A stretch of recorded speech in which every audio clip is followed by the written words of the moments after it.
Hello and welcome back to Tyranny, where I learned I fucked up pretty bad. Apparently, the only way to spare Reef Talon properly is to talk to Mel and not accept either Wagstaff's or Jaspos's quests. And you can't go back and redo it, and because I deleted all my saves trying to clear stuff out, I can't go back and redo it now. So that sucks. Means I have to fucking kill her.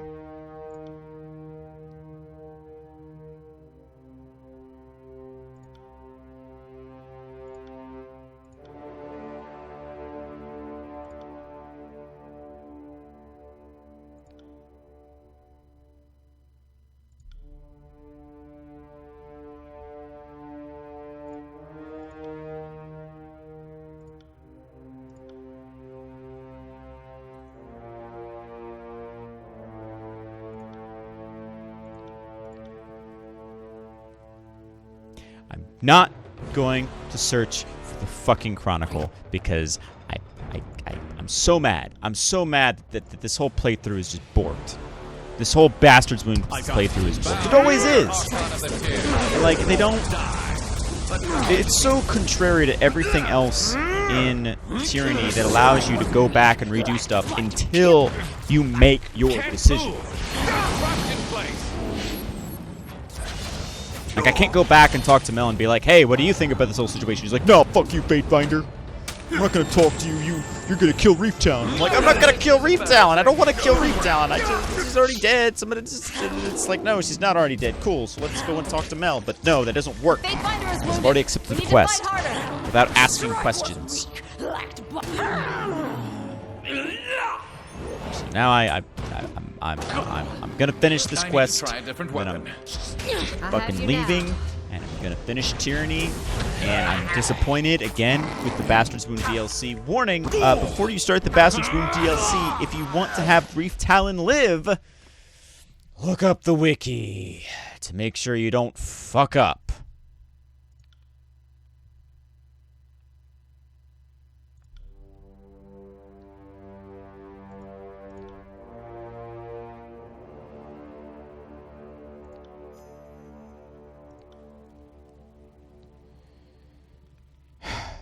Hopefully... Oh, thank God I didn't kill her. Okay. This may not be borked. This may not be borked. Of course, everybody might just fucking die now because I can't fix the water situation.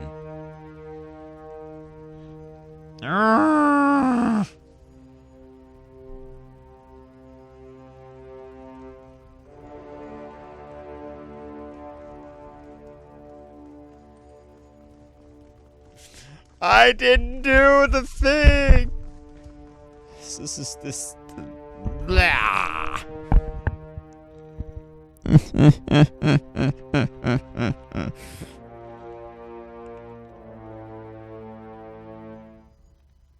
I hate it. I hate it so much. I hate this DLC. It's so cool. It's so awesome. Like, but there's so many problems.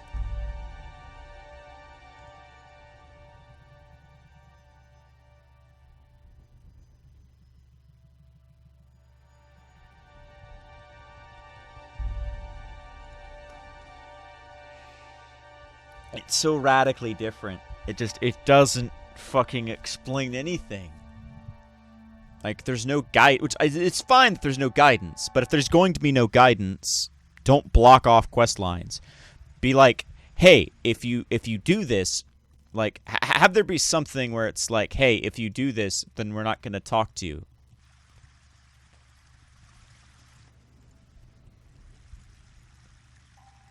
Like, they should have something where, like, Mel's like, hey, if you do these guys' quests, I'm not going to help you.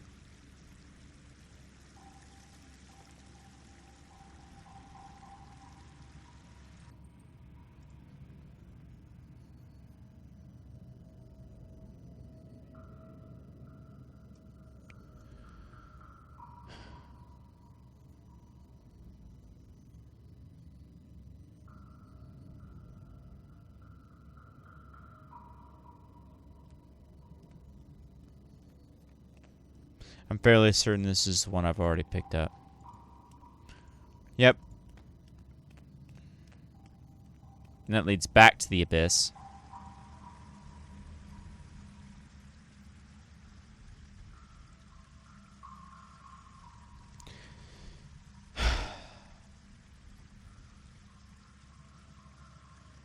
It's so frustrating because I'm trying to play Ethan Drake. Right? I'm trying to do the right thing. And I fucking can't. I'm gonna try. I'm gonna freaking try.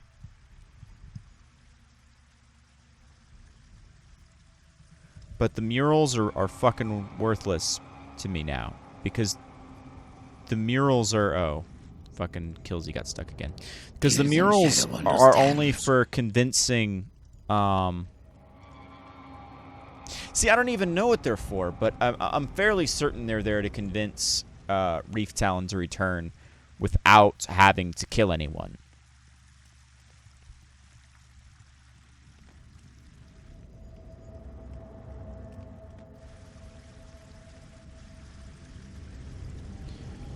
And I completely borked the interpretation the first time. Basically, for you viewers, what it is the Beastmen are really good at fighting Bane. And maybe built the old walls.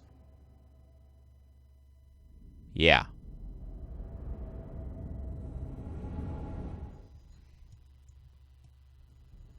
The fucking Beastmen built the old walls.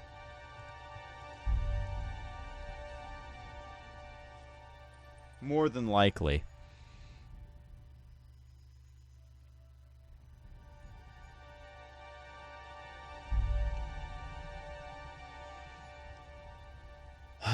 It's just so frustrating.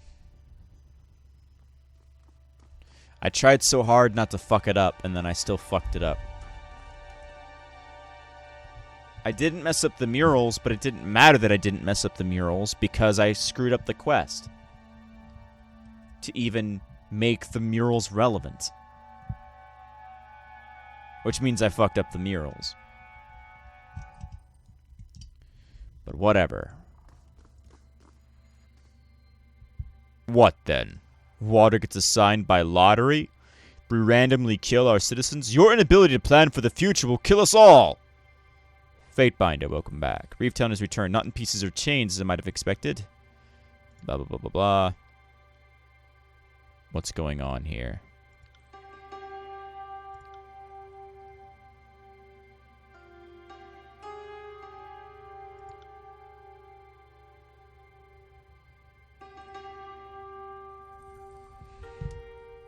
Both men stare at each other with sneers and puffed up posture. Nearby citizens look on in terrified silence as the crowd bristles with violent anticipation.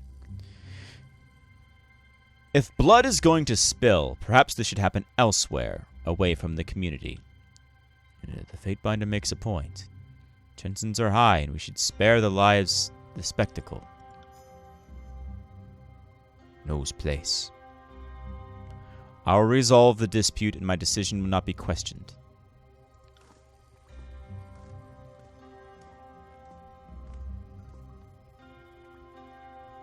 I got it.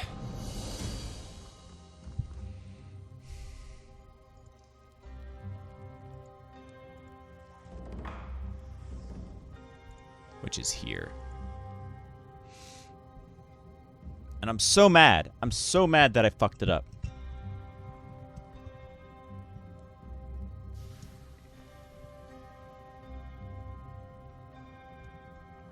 Hopefully it won't matter in the long run.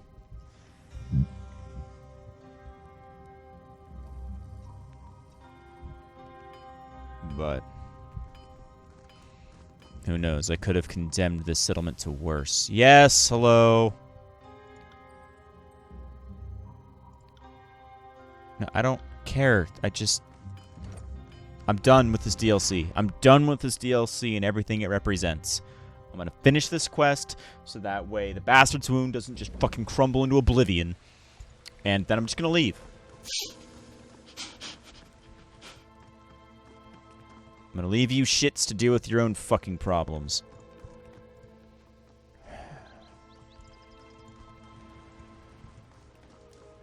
Huh. Not happy.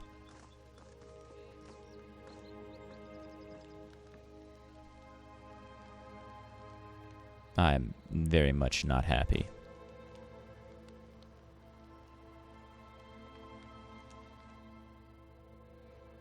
The spray from the nearby waterfall blankets the overlook with a chill mist. Perched high above the settlement, a sizable crowd of Wagstaff and Jaspos' loyalists have gathered in support of their chosen leader. The young scribe separates the two obstinate halves with frequent but ineffective entreaties. Calm yourselves. We're here to settle a delicate matter. An impulsive wrong move shatters everything we built. Reef Talon has returned. I know many of you fear her, but she is the mightiest of our settlement, and there may be more to their powers we've only begun to... We don't need a mother of sleepless in our settlement. I say we end this old beast. Alive, she's a risk, but dead, she can be of value. You're witnessing a rare moment. I agree with our vainglorious master of bragging on one thing. Reef Talon's time has come and gone. She deserves a merciful death. Her service to our community has earned her no less. Her death will save countless lives and redeem this mother of sleepless. Her shame. Silence. Let the beast woman speak.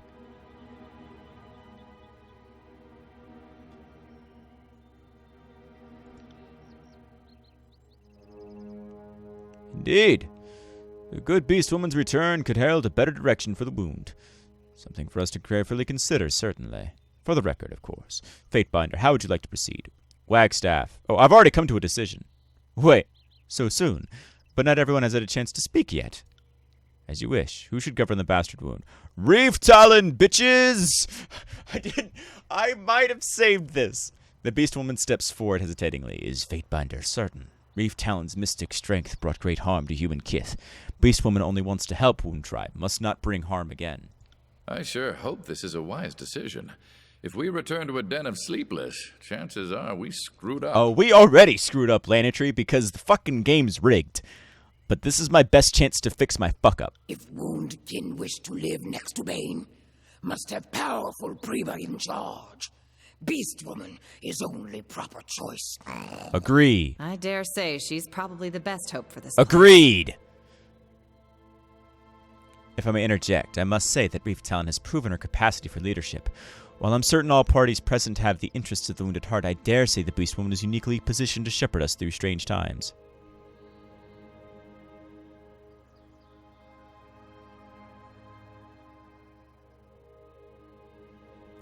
Your powers are dangerous, but only if you use them on humans. We only need your strength and conviction to lead the wound. Good. Reef Talon does not want to risk lives of human kith with dark magic, but Woundkin hunters will continue to go strong with Mending Rites as ally. Scourge beasts cannot harm wound warriors with Beast Woman as prima. She stares down her rivals with a menacing glare. Blood feud between Ocean Mystic and Stone Smasher has grown into endless poison. Reef Talon will again hold squabbling humans down till silent like unruly cubs. Reef Talon is prima of Wound Tribe. Will fight so my clan may grow strong. Fatebinder, I hope I have shown the court that I'm a reasonable man, but I must protest this decision. I find it difficult to understand how you can advocate on behalf of the deserter of a beast. Let us not forget a penchant for transforming people into babbling, incoherent idiots. We let this freak at the head of our table? I've chosen one of your own to lead. Do not test my charity. I'll abide by the Fatebinder's judgments. Your word is law. I'll be damned if I take orders from a... Fatebinder's law is capricious as the sea. But one does not argue with the sea. You won't suffer any more prickly words from me on this matter. The gathered crowd seems to finally release their collective breath. Shoulders slacken, as do the grips held on various hilts and handles. Mel slowly lowers the scroll held up to his face with a look of a stunned battlefield survivor. So, the matter of the miter has been settled. Well, thank you for remaining calm during these trying times. Folks, please return to your homes and give yourself time to accept the steps. And thank you, Fatebinder, for bringing this matter to an end. This settlement's prosperity will rest upon the wisdom of your decision. Kairos, help us all. The crowd slowly breaks apart, returning to the settlement with a nervous talk of events that just unfolded. I avoided them killing each other. Reef Talon is busy with tribe. Is good, yep, but is more problems than easy prey, but is plenty fitting. Reef Talon not no sleep. Must apologize. Have little time to discuss. Best warriors die hunting Reef Talon. Best mystics no longer motivated by chase to make many things. Beast woman teach show new pack, and loom over lazy humans till chores done.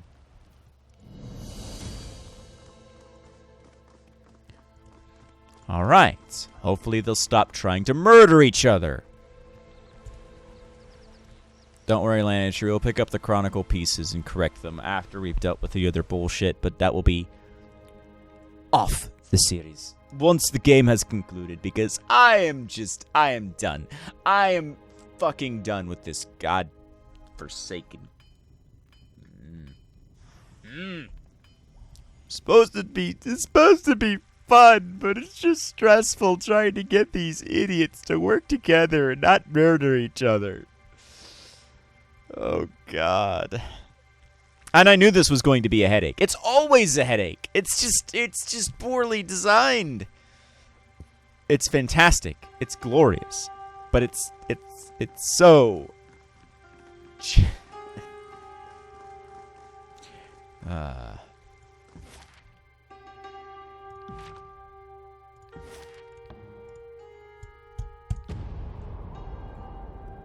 It's not well planned, is what it is. There's no way of knowing the right path. There's no way of knowing that you have to talk to Mel.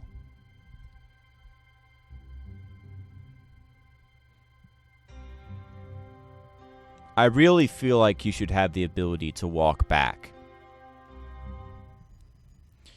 Which I did a little bit, but not as well as I would liked. So, with that being said,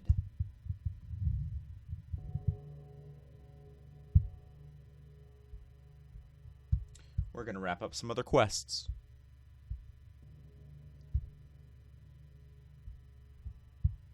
Who knows? This very well may be the last episode of Tyranny. We'll find out how quick I am. So that quest is dead. I don't give a shit. Ascension Hall, speak to Ari to discuss our next move.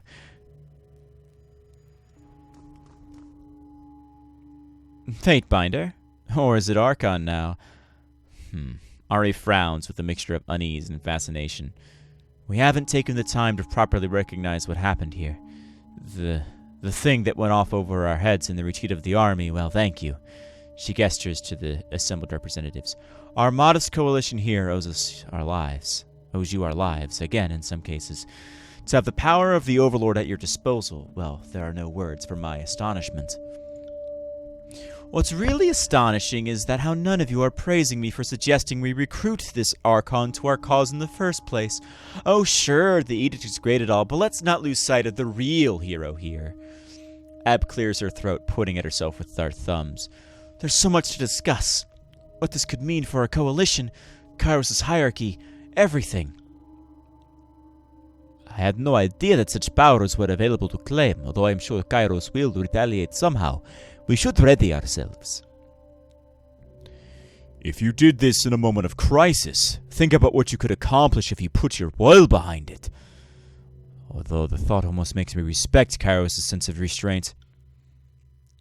I can't say I appreciate how you've kept this potential a secret from our coalition. We'll have to reckon this in support of your cause. And I don't think we can downplay the importance of this, but right now there's an immediate problem that demands our attention. Lethian's Crossing is under attack. The disfavored march in great numbers, and every report confirms the same.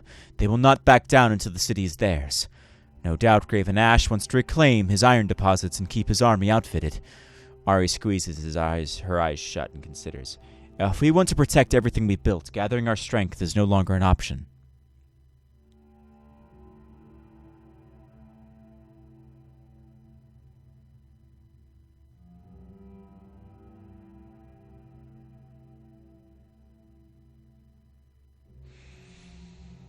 And once again, I'm left at an impasse.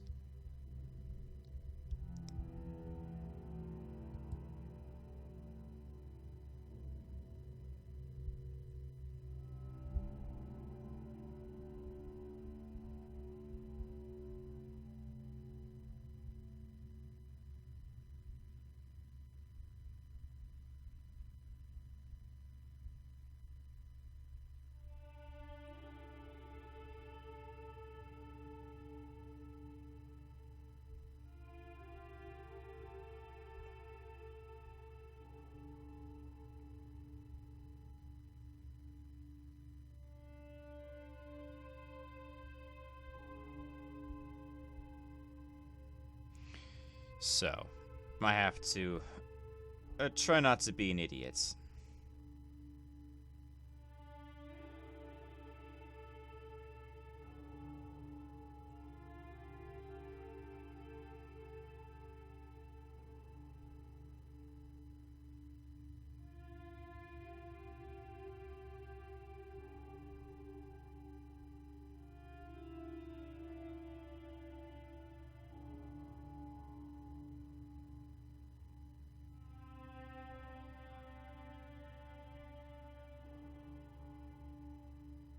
So I'm trying to see.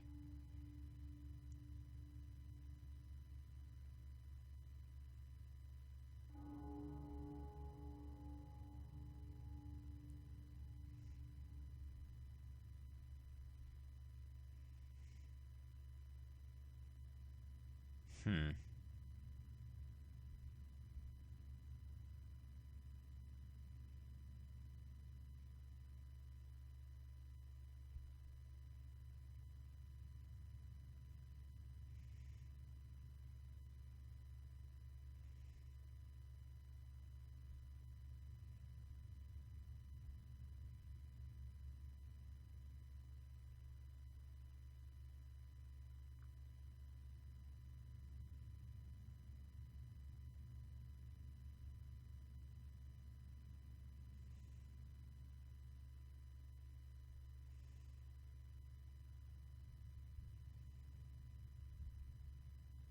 Well, it seems that I can't end the Edict of Stone. Oh well. I will not. Lethian's Crossing will not fall while I live to defend it. That's quite a claim. You're either more committed than I guessed, or you know just the right words to inspire loons dumb enough to follow you. I'll settle for both. I should hope not. Without the iron ore buried in the surrounding hills, we've no weapons to arm our forces. You mean to tell us there aren't enough weapons to outfit my Unbroken already? By Kairos, there's a war on! Should have every apprentice chained to their post. That would make us no better than Kairos. It's not enough to win this war. We should be victorious for the right reasons. Look at us. When Kairos attacked the Spire, we were all ready to stand shoulder to shoulder in battle. Now we're all taking up arms against each other. Can't we set our differences aside until we are out of mortal danger? We can sort out our differences once we're victorious. Well spoken. We've been chained to a tyrant's yoke for so long that it helps to hear an encouraging word now and again. You brought us this far. We should be following your lead, not tripping over our feet to see after our own interests. Fatebinder, have you anything else to tell our coalition?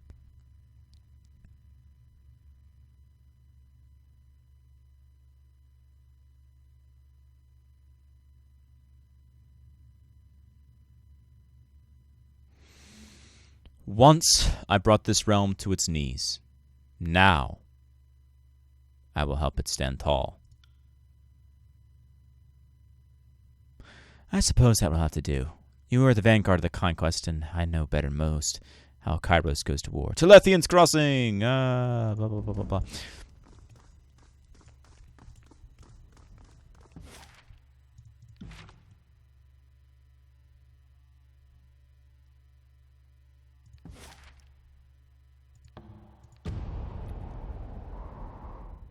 Let me just verify.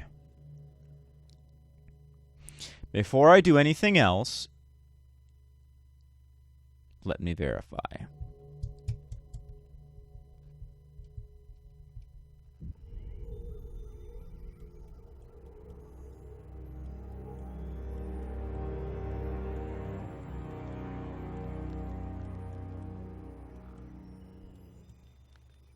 Yeah, because this area is where Cairn is. So yeah, I don't think I can get to Cairn. Because he's somewhere in this area.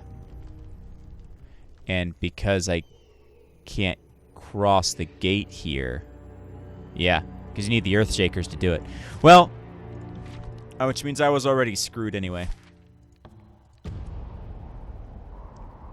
Oh well.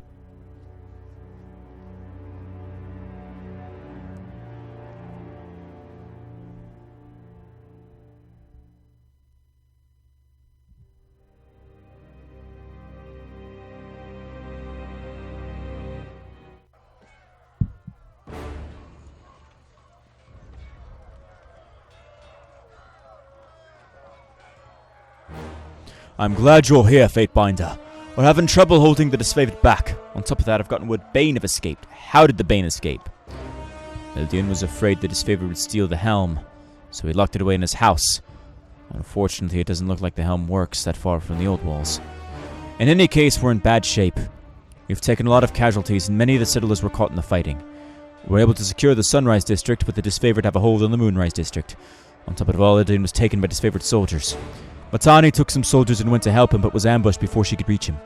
The disfavored are threatening to execute Eldian if we don't surrender, and Matani won't last long if she doesn't get help. I'm ready, let's do this.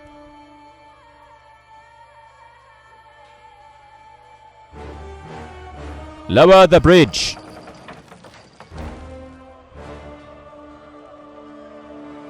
Raise the bridge! On it. Sup, disfavored boys? You like fire? End here.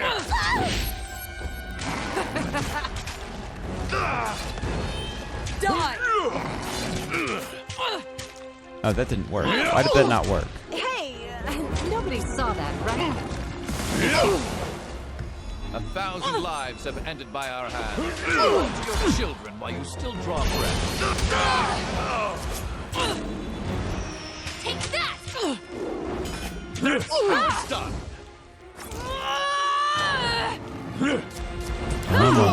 I'm enjoying this a bit too much.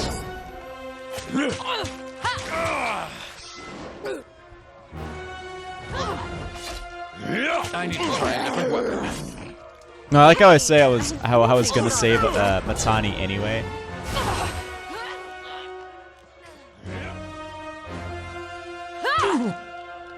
But like that just happened to be the first fight that I got into. Harsh words would cause more harm than this useless weapon. Pay attention, kids. You might learn. Thank you for your help, Fatebinder. My injury's a little more severe than I thought. I think I'll stay here. I sent some soldiers up to the first tier to deal with his favorite, but I was late on my way to help Elidian.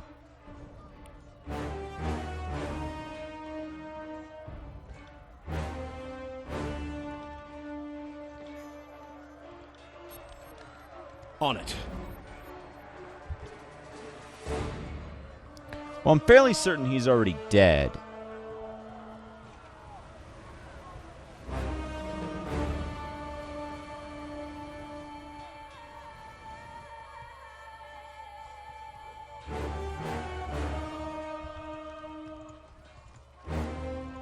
Trouble is afoot.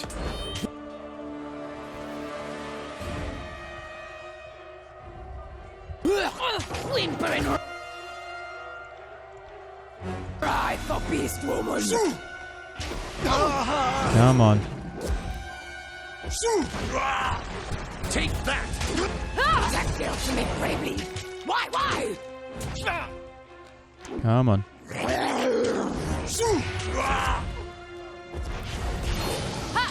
Come on. Can't do it. Come on.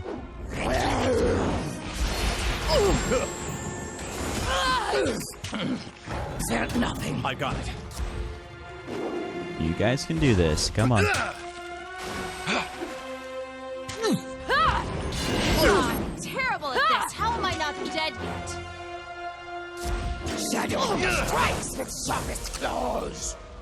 Can't do it. Oh, this weapon is like nipples on men. Useless.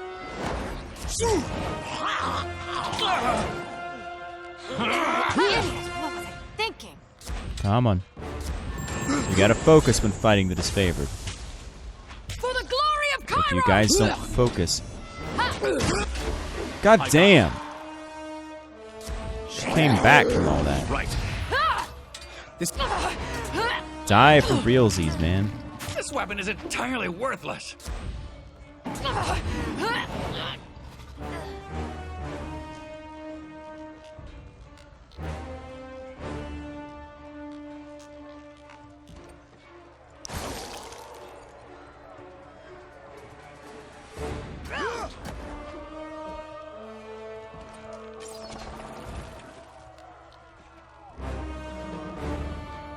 More tallies to the bloody count.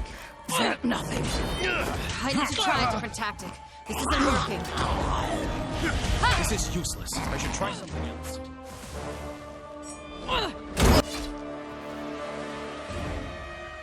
Shit. Pay attention, kids. Come You might on. learn something. Can I? Fuck.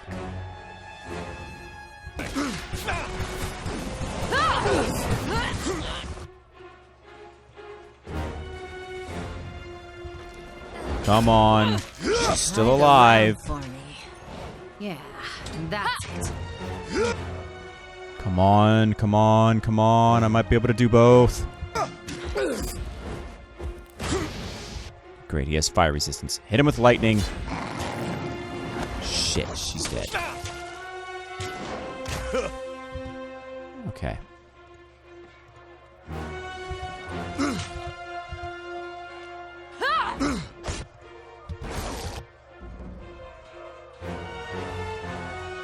Yes.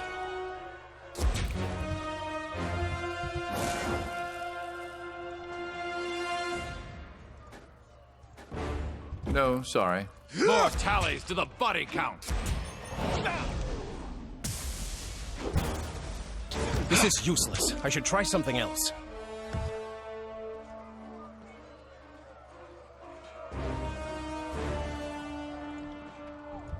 Bow before the Archon of the Tears, or die. But bowing is easy. This is useless. I should try something else. I know, I thought I could do both, but I can't. Which is bullshit, because I could easily have stopped both, but whatever. This is embarrassing. I could have Ebb freeze the house while I do other things, but whatever. Ah, idiot! What was I thinking? Harsh words would cause more harm than this useless weapon. Come on.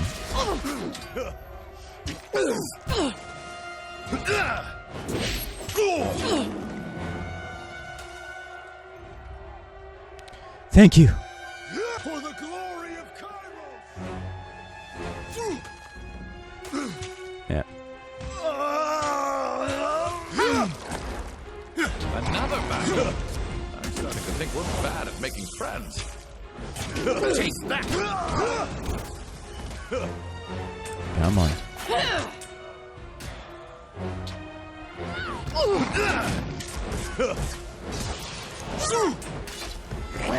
Die at the hands of the Council of Ventrians well.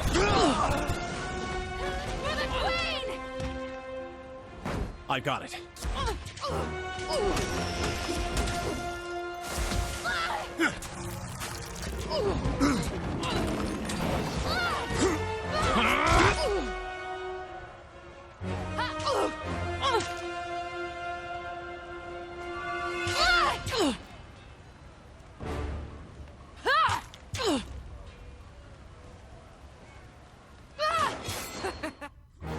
All right. Let's see.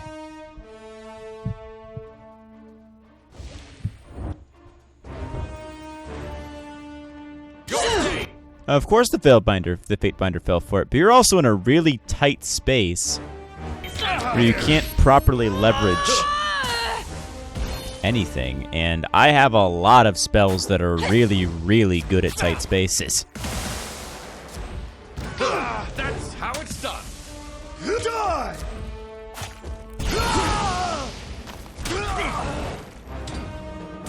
So maybe you should have thought about that before the whole Take that! That's how I like my prey. trap thing. Well, hon, Is that nothing?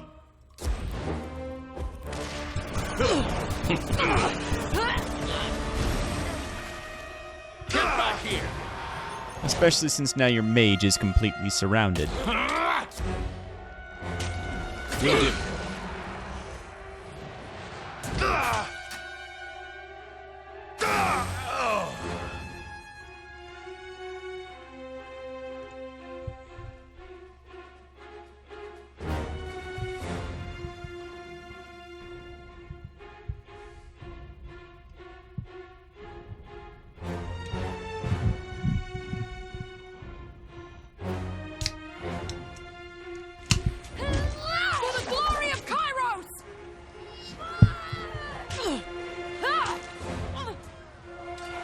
Can't do that.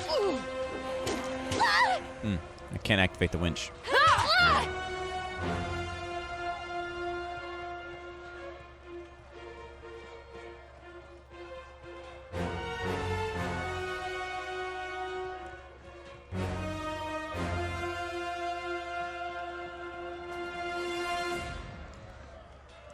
Ooh, that's...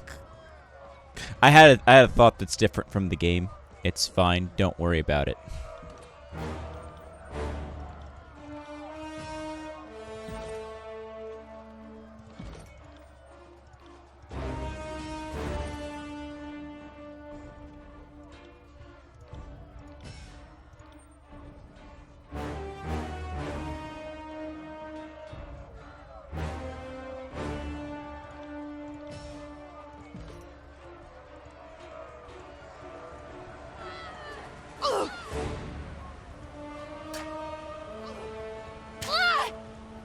Your days end here! Come on. Kill the Oathbound. Wait! I did that? Nice!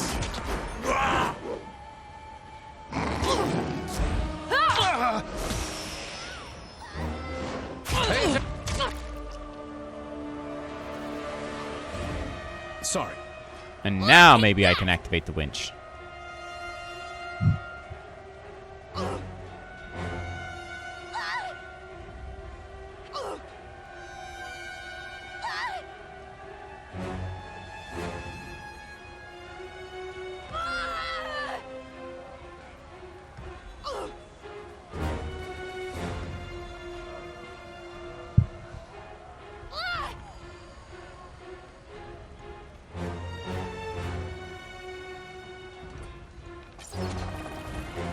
There we go.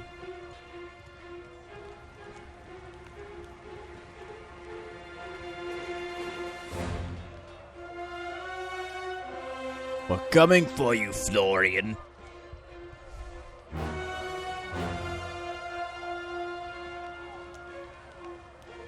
Go quickly and gather reinforcements.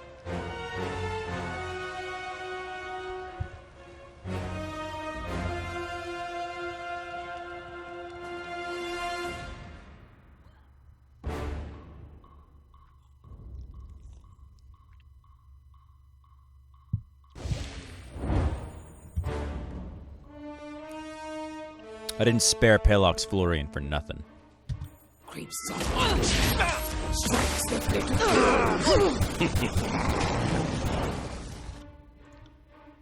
Right.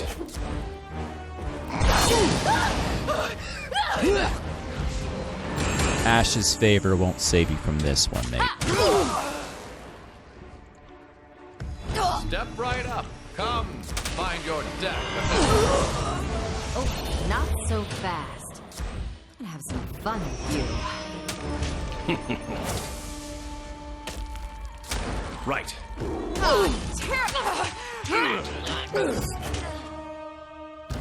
Come on, Earthshaker. Thank you, Fatebinder. We'll tend to our wounds and meet you back on the battlefield as soon as we're able.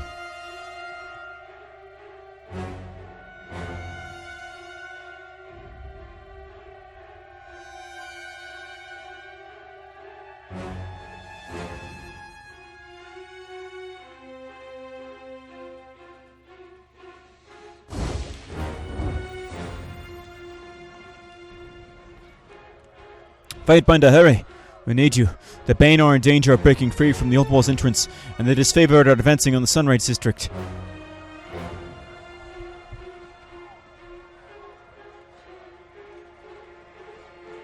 Another battle.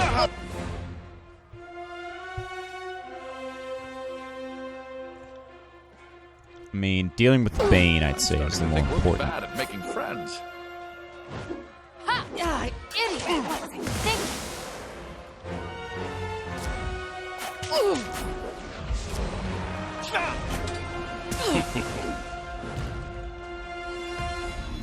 Again, you made the foolish mistake of challenging me in a very, very tight space. Which is just a recipe for disaster.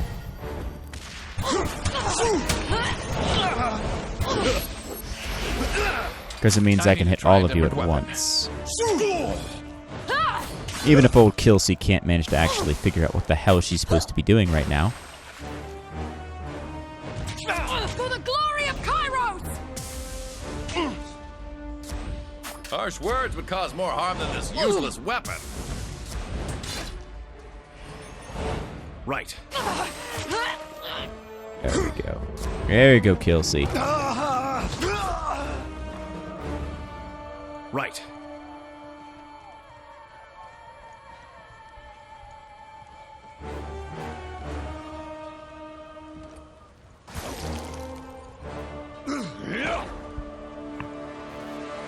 On it. This is useless. I should try something else. Yeah, idiots! Think.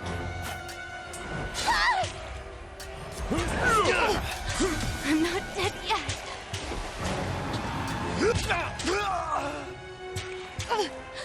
I'm not dead yet.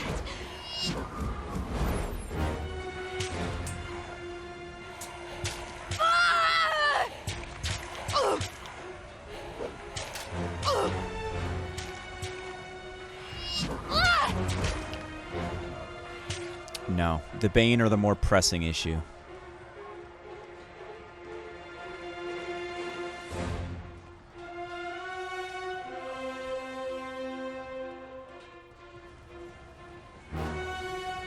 See, here's the funny thing, is technically I should have spawned here and fought my way out from center, but...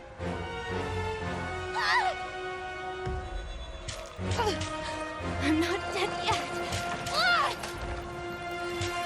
This will be fun. I know they're going to kill the settlers, but if the Bane get unleashed, they'll do worse.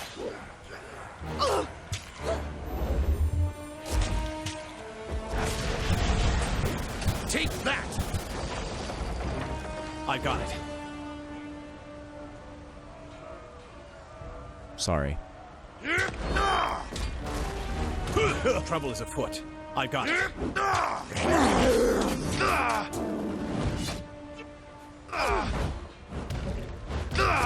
Come on, kill the Earthshaker. Raise a hand.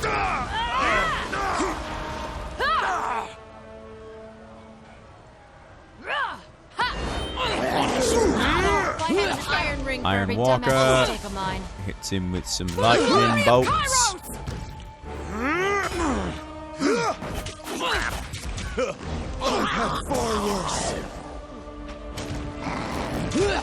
Hit some more lightning.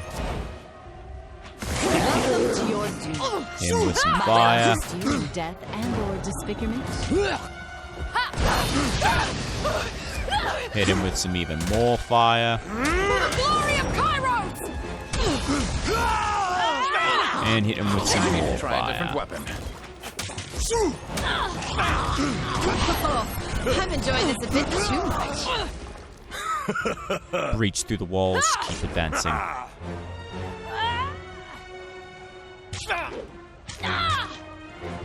On it. This is useless. I should try something else. And I get to level up again, so. Further spell cooldown reduction, and then.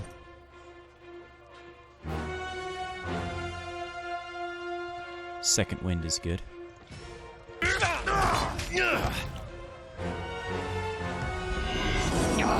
Prey is too squirmy. Can't catch his claws. Breach his armor and keep him stunned.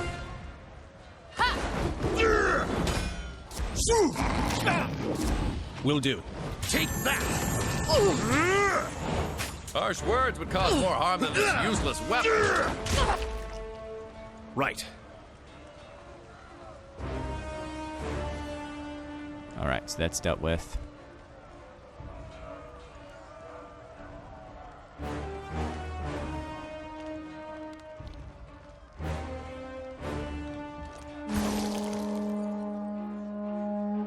What's that?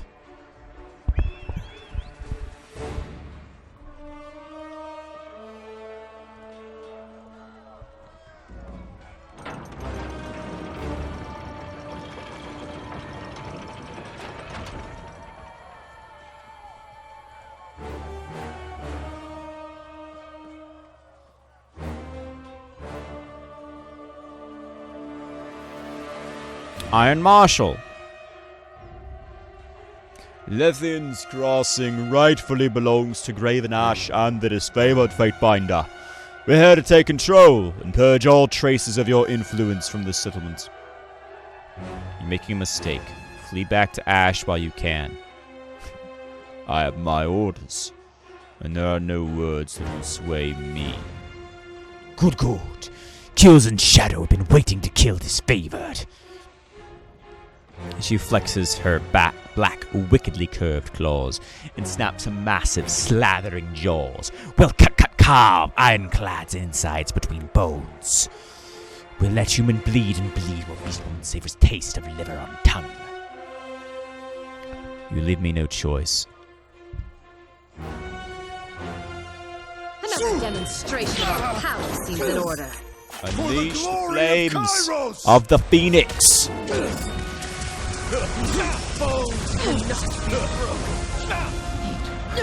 I can't move! You will fear. You will cower. You will tremble. Oh no, I've been knocked unconscious. This weapon is entirely worthless. Revive the Fatebinder. Get back on your feet. I'll write you a most unflattering obituary. Right, more fire.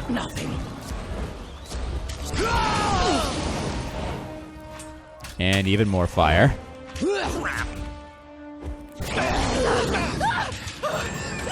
And more lightning. I think my wisdom is finally catching up to my head. I will add your name to the Dirge of the Fallen. The song has gotten quite long, but there's room for more. And more. Will do. I have to focus fire, otherwise they're just going to keep whittling us I down. will add your name to the Dirge of the Fallen. The song has gotten quite long, but there's room for more. Come on. I bring. There we go.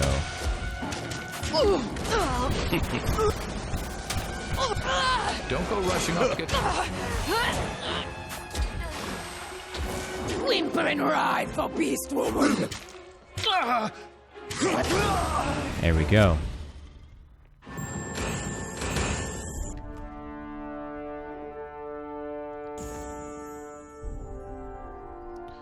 A victory.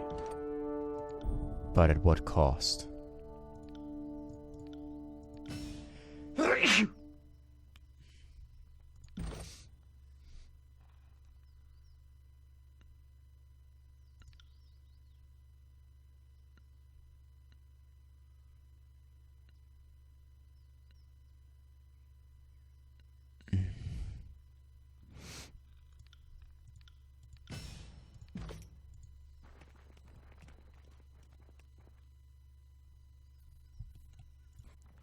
I don't even know where Matani Sybil is.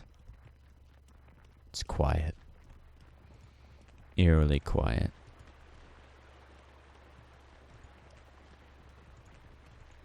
There she is. Thank you for your help today. Because of you, we're able to protect the crossing from disfavored. But today's battle makes me worry for the rest of the tiers. If Ash was brazen enough to attack crossing, then Narat certainly won't think twice about attempting the same thing elsewhere. This is simply the beginning. If something isn't done about the Archons, they won't stop until the tiers are in ruins. I'll take them down. If you stand against them, the Archons have no hope. You've proven yourself to be a force of change that people need. And this is going to be an exceptionally long episode. It's going to be the last episode of Tyranny.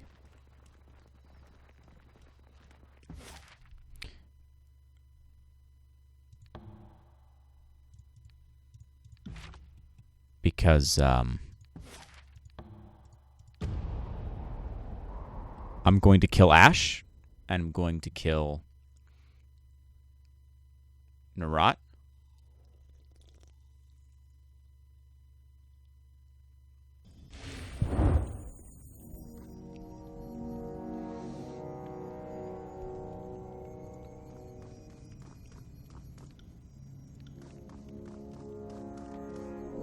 But if I'm going to do this,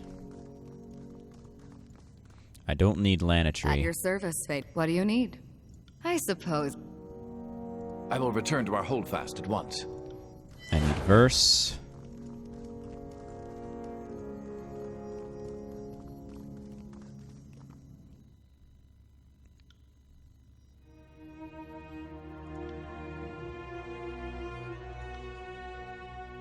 What can I do for you? If you would have me travel... We'll wait for a short while.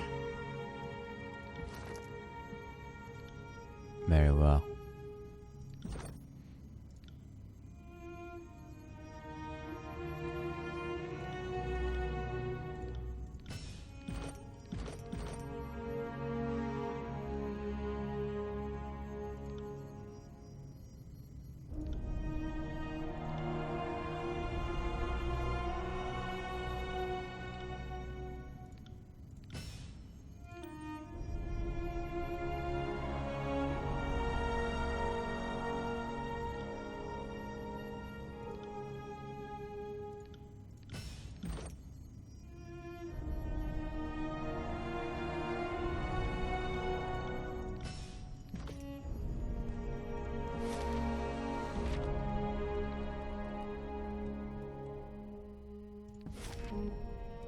Let's go to Ironhearth.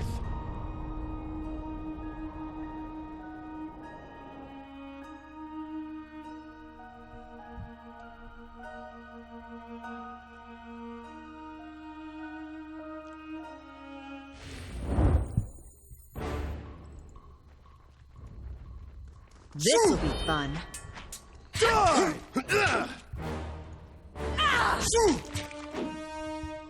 Oh, wrong weapon for the job. I need to try something else. Take that! Sorry, I can't. This isn't working.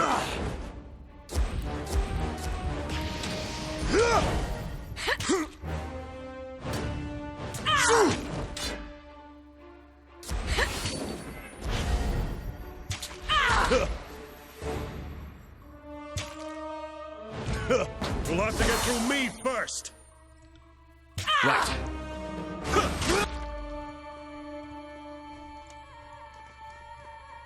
All right. Send me your champion!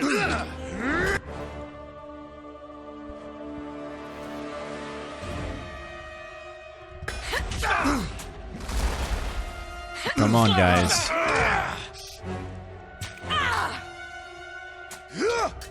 Damn thing couldn't pierce cloth.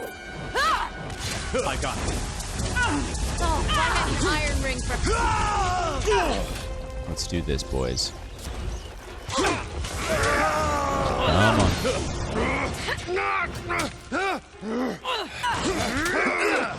Come on, guys. Damn thing couldn't pierce cloth.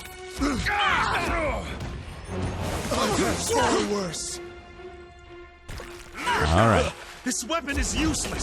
Oh, wrong weapon for the job. I need to try something. You'll have to get through me first! Damn my ass!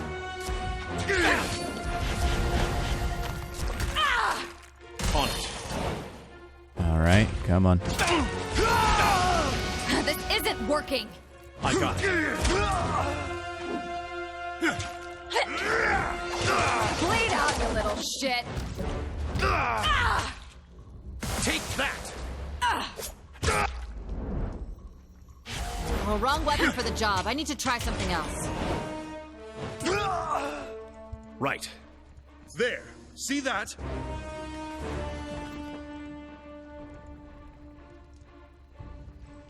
Right. This isn't working.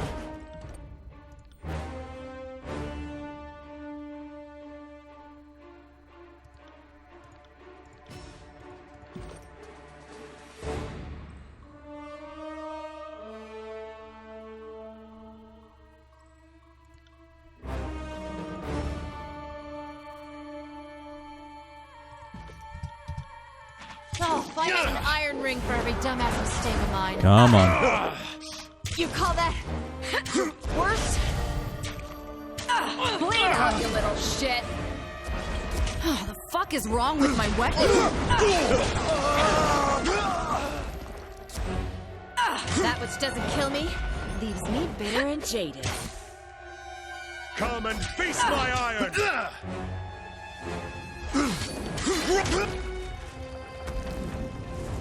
Ash. On it.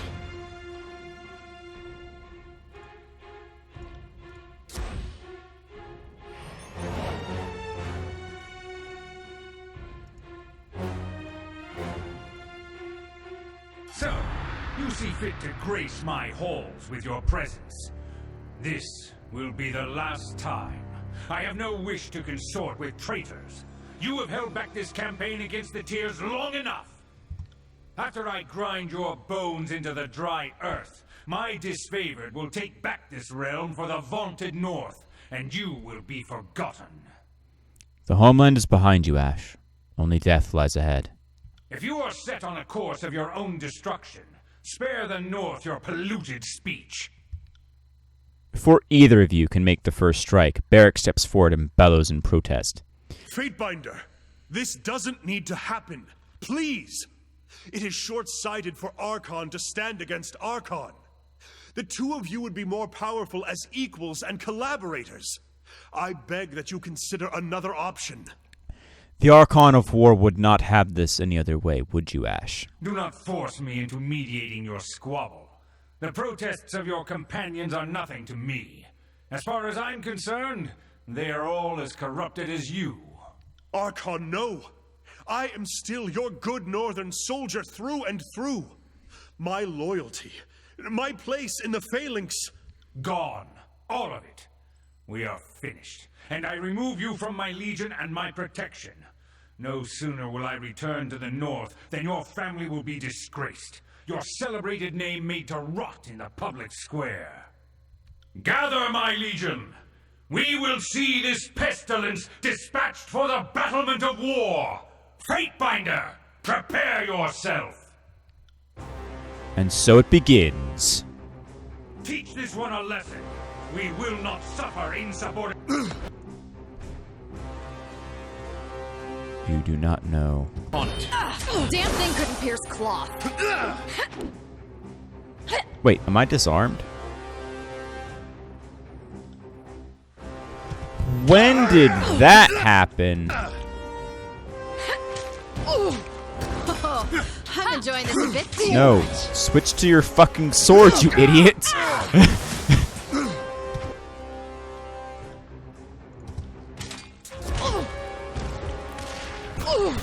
Come and dance with me.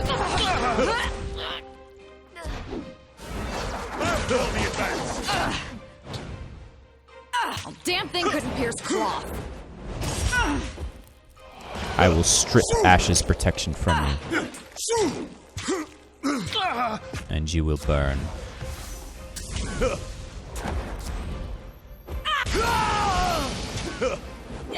Idiot. Can't do Damn thing couldn't pierce cloth.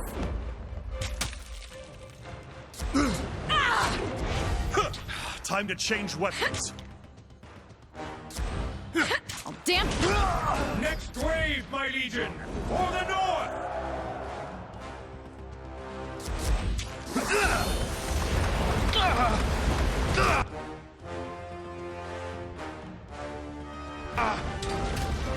Damn thing couldn't pierce cloth. Come on, lads. These bones cannot be broken. These feet cannot be moved.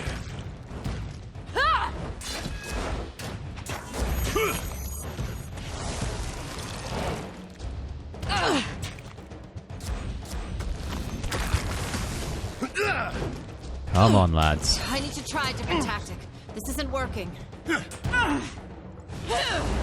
Throw the sun spear.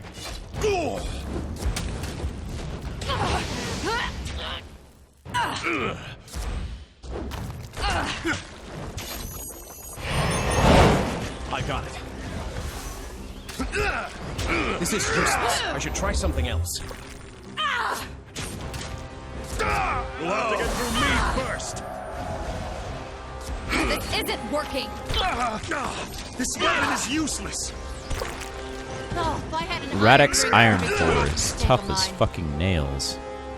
This isn't working! I bring glory to my guild. Time to change weapons. On it. Damn thing couldn't pierce cloth. This is useless. I should try something else. But how does he like flame?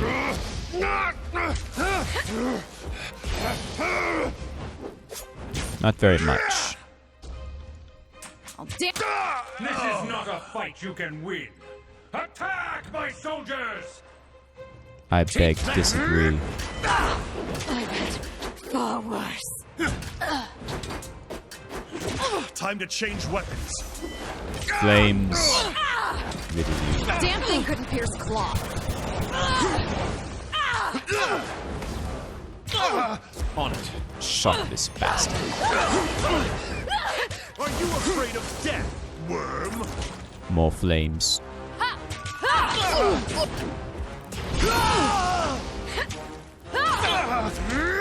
Ray of light. Ash, you coward! Get out here and fight! You'll have to get through me first. What the fuck is wrong with my weapon? Lay it out, you little Right.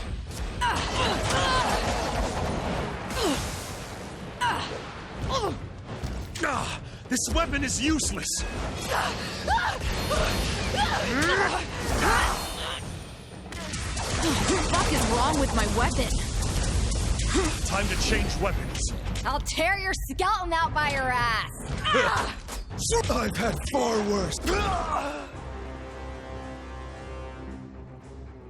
Don't throw your lives away, my northerners! I can handle this upstart myself! And you I fail. did not see that coming. I'll Now, is Ash protected by Ash? Not yet. tear your skeleton out by your ass. There will be Ash has fire and magic, but no else. On it. flames! Put me out, my legion! Put me out! Idiot! What was I thinking? But despite how tough Ash is, he cannot hold This against me isn't for long. working. Will do. Take that! I'm terrible at this. How am I not dead yet? Stalwart! Damn thing couldn't pierce cloth. All of the relics. This weapon is. Don't you die on me. Oh shit, I can't get back up. I don't have Lanetry, which means...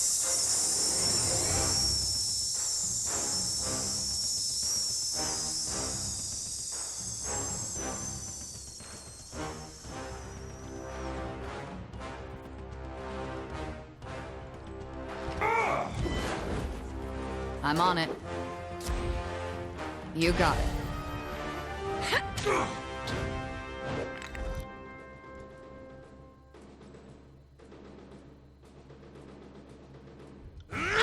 Squirrely bastard, aren't you? That was beneath me.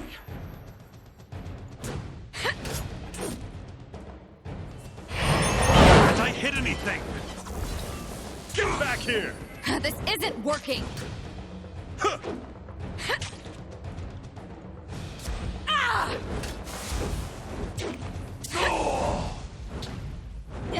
Idiot! What was I thinking? Well, Barrack has Penumbra, so I guess I'll use Penumbra's ability.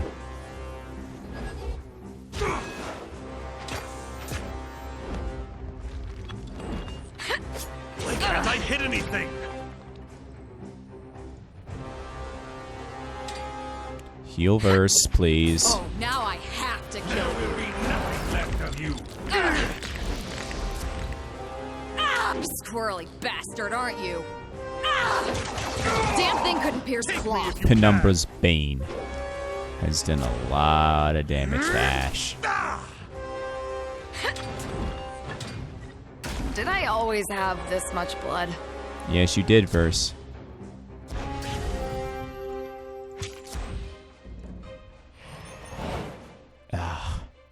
Fucking hell, Ash. Stricken, the Archon looks down at his blood-stained hands with disbelief. Beads of sweat roll from his brow and glisten at the corners of his eyes. Graven Ash turns his attention up to you. The last of the fight has left him, and nothing remains but the final vestiges of a defeated man. A word, please. Humor an old man and his regrets. Ash glances about the disfavored corpses littering the courtyard. His shoulders quake as his strength departs him. Ash, you can't leave us. The disfavored need you still. Without you... Barrick trails off, his words failing him. The Archon of War's face contorts into a rictus of anger. Bloody sputum leaps from his mouth as he opens it to shout. Nothing. He stares into Barrick's twisted visage, and his own features soften. Peace, son of Barraconan. The North will remember me.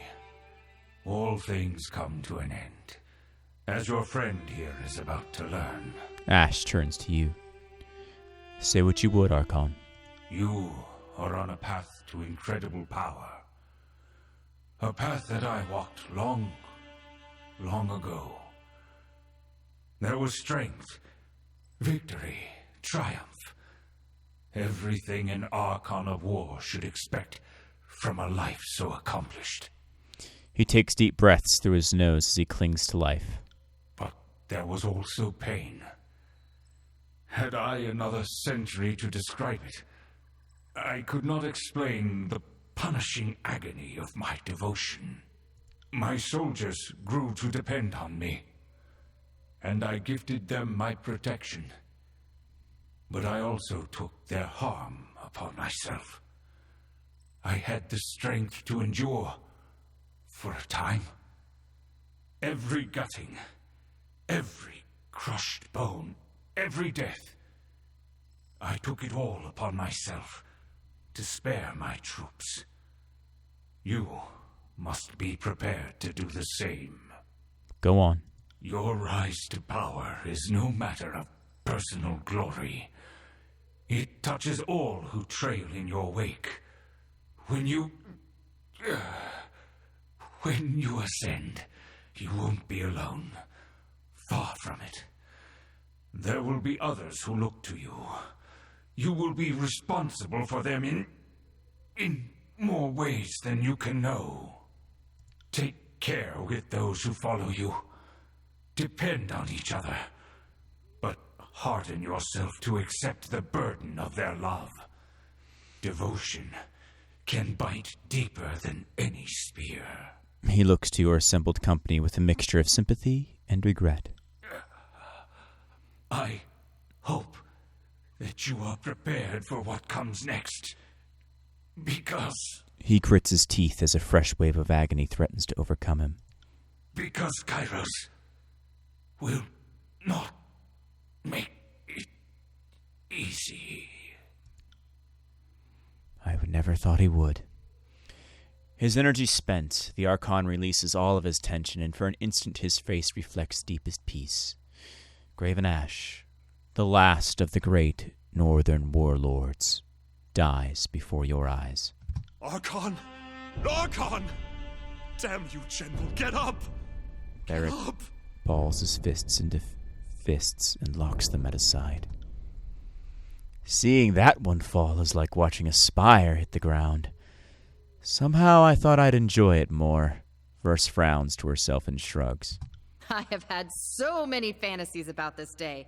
Do we bury him in a pauper's grave in the tears, or send his appendages to Kairos? Ooh, decisions. Ebb smiles as she examines a fragment of the general's armor, slowly running her hands along the jagged memento.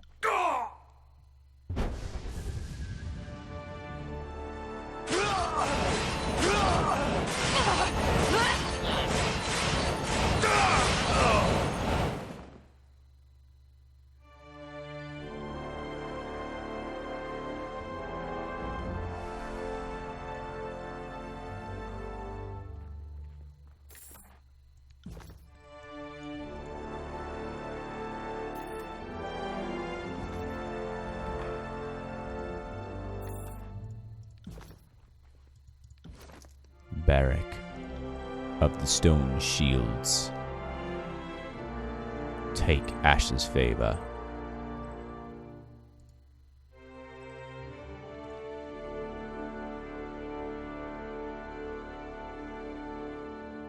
They gave me a shittier version of Penumbra. That's funny.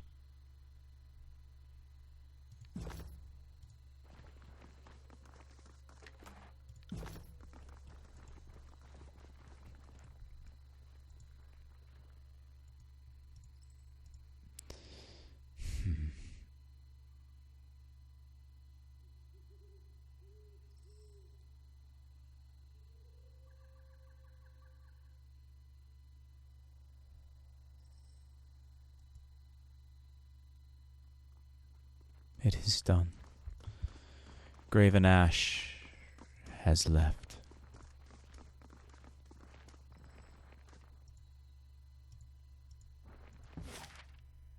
So, now we deal with Narat. Oh shit, no, we don't. No, we don't. Fuck. I have to get Barrack free first, damn it.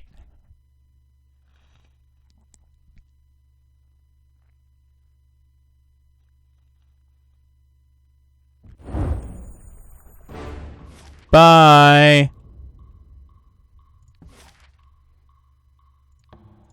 Whee!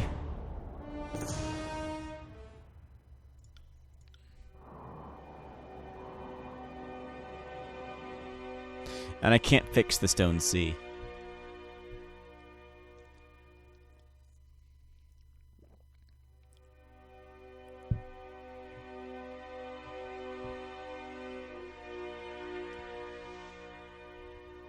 At least the Stone Stalkers will get to stay.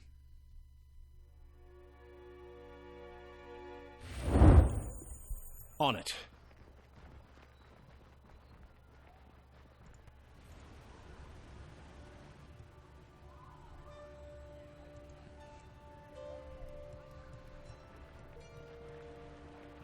Yeah, this is going to be an exceptionally long episode just because I have the need to finish off Narat and Tunon.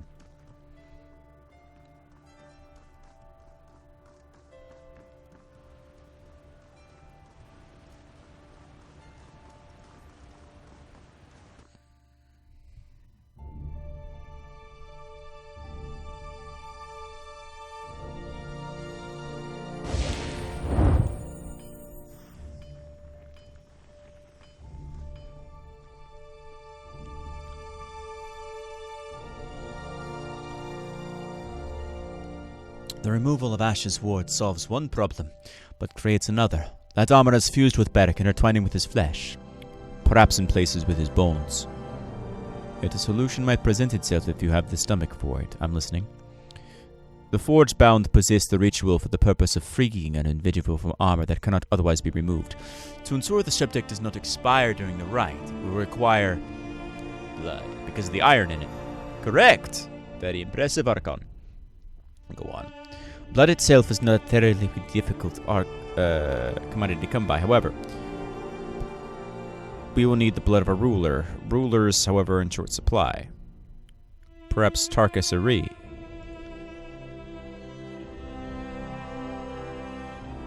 I doubt we could take enough blood from Lady Tarkus without killing her, and we need her to keep the factions from killing one another.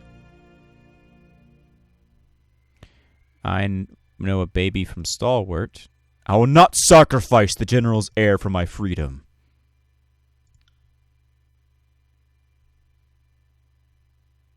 That's not a bad idea.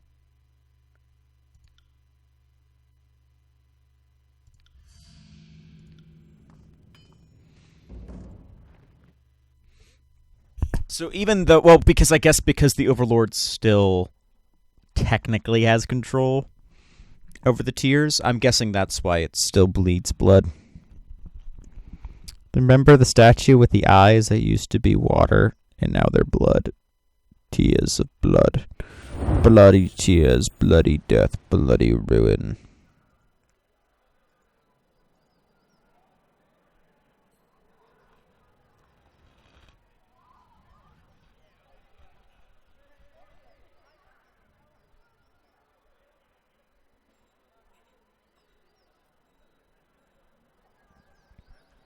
And I suppose tomorrow for all of you guys is going to be the first episode of Star Wars. So that'll be neat. And then Dishonored. And then Doom Eternal.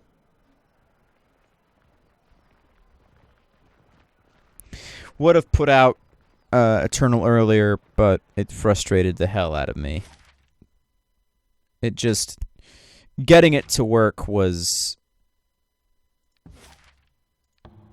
not easy, to put it lightly.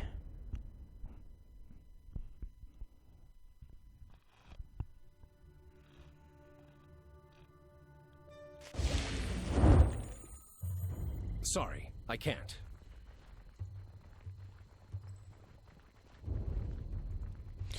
Why? Oh, because Bane are here. That one rattled me hard.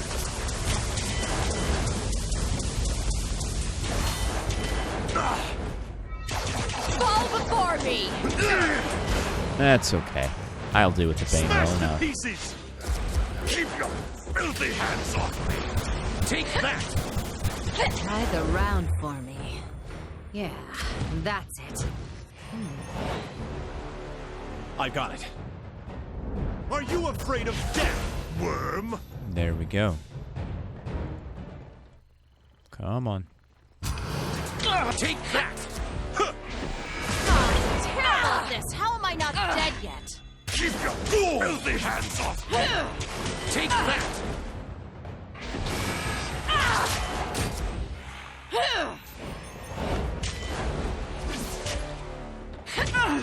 On your knees, worm! Can't do that.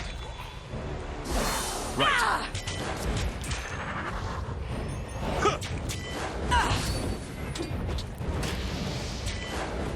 Are you afraid of death, worm? Oh, I'm enjoying this a bit too much.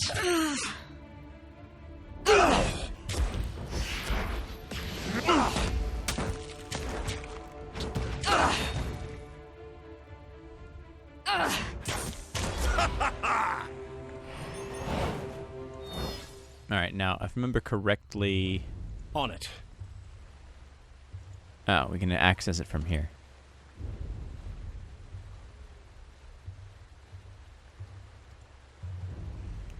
I'm quick enough. I'm good.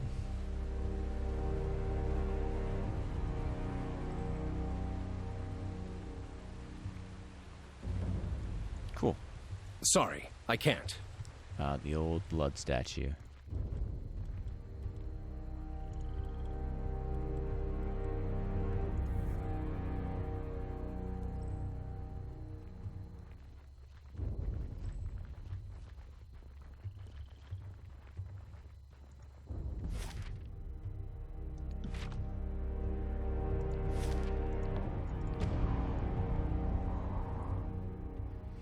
So the plan is to free Barrick from his armor, get him cleaned up, then go and kill Narat, and then go kill either Tunon or Bled and Mark, maybe both.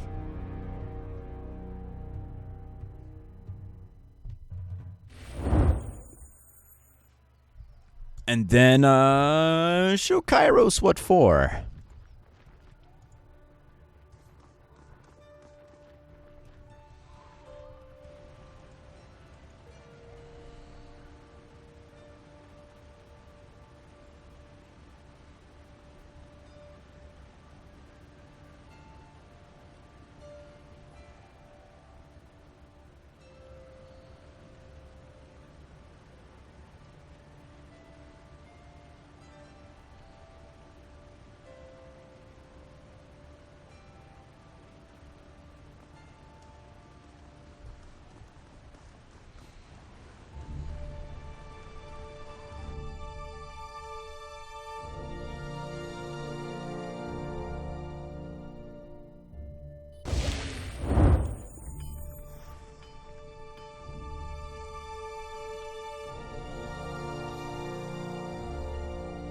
Submerge yourself as fully as you can manage, son of Baragon. Trundling over to the basin, Barrick places a hand on its lip. He flops heavily into the vat without a word and lies there motionless. And so it begins.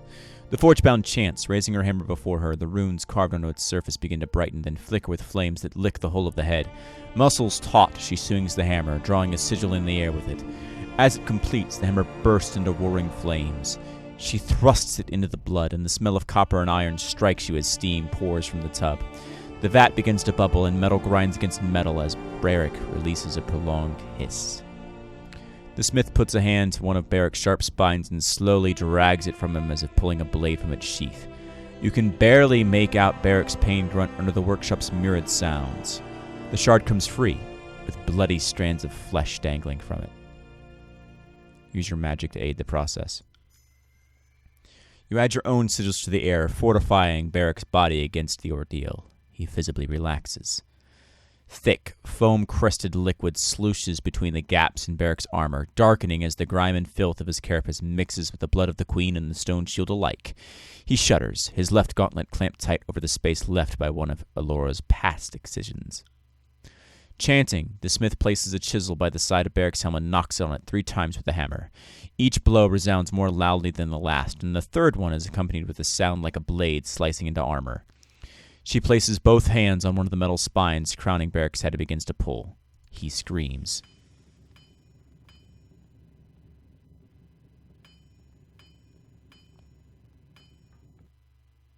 Finally, the aura stumbles from the vat, muscles sweat slick and twitching with exhaustion. Her hammer falls to the floor, the runes dimming and going dark. One hand falls to the anvil, and she props herself against it. Her free hand wipes blood from her face as the energy ebbs from the room. Clad only in small clothes and a thick patina of blood and grime, Barrick stands before you. Heavy ropes of matted hair hang before his broken face. The long, twisting scars mar his limbs and torso. He reeks of sweat and feces, the scent coalescing with the heavy smell of gore and iron into a noxious hole. Your stomach turns. You okay? His eyes flicker up to you, brows knitting into a scowl, lips twisting to a grimace. The dishonor of our actions has hollowed me, Archon. I may never be unsullied again. Welcome back to the life of the free, you walking pile of... I'll have to dream up some new names for you, won't I? Anyway, put some pants on. I'm tired of looking at your... everything. I'm not. I'm glad to see you free of the Overlord's shackles, even if the result is in need of some polish. Archon, it is done, and time spent. Laura's vase emerges rough and rasping. She gestures to the gory pile of twisted iron and bronze. Before I sleep, I offer a choice. You may keep that metal I pulled from your companion for your use, or take the warhammer I forged from the sample alloy you brought before me.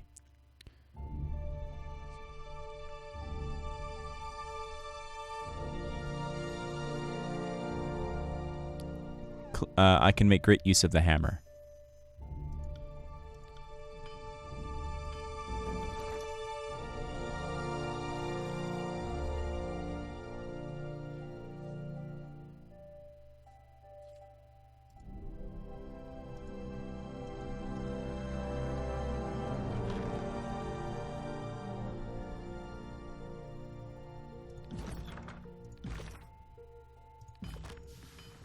But I'll check on Barrick at the mountain spire.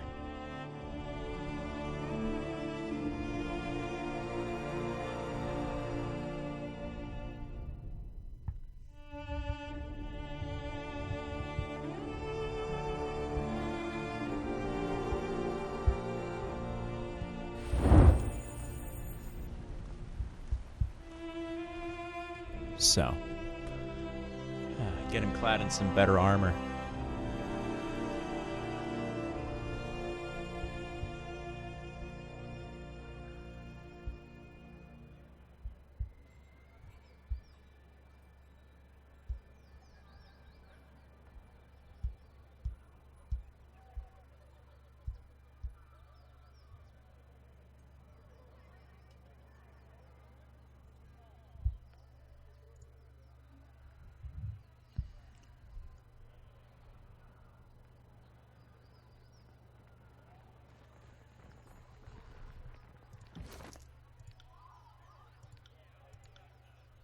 I have some armor just for you, Barrick. I've saved the best.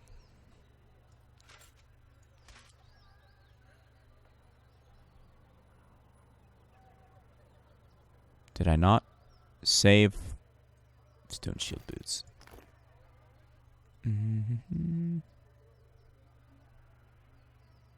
Iron gauntlets. Now the breastplate.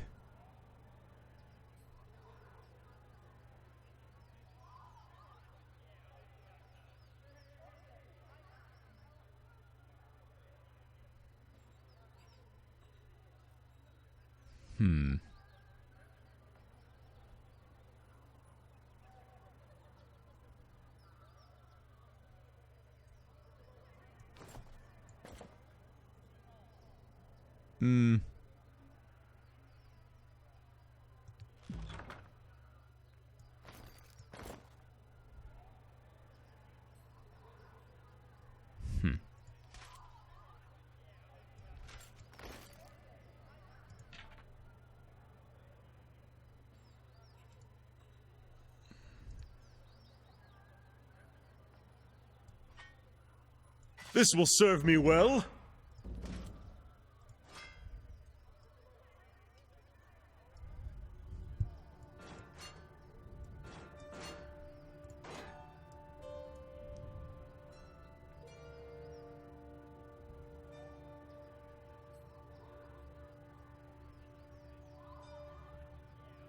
Curious.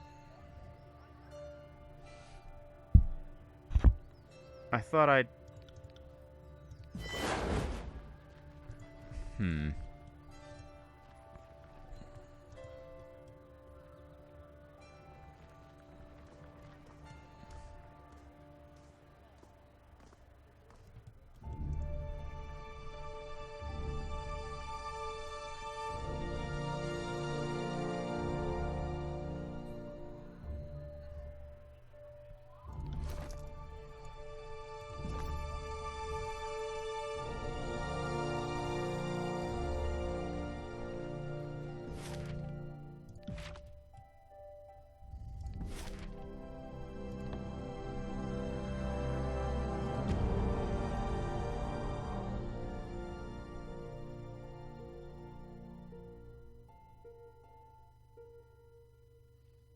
I suppose not.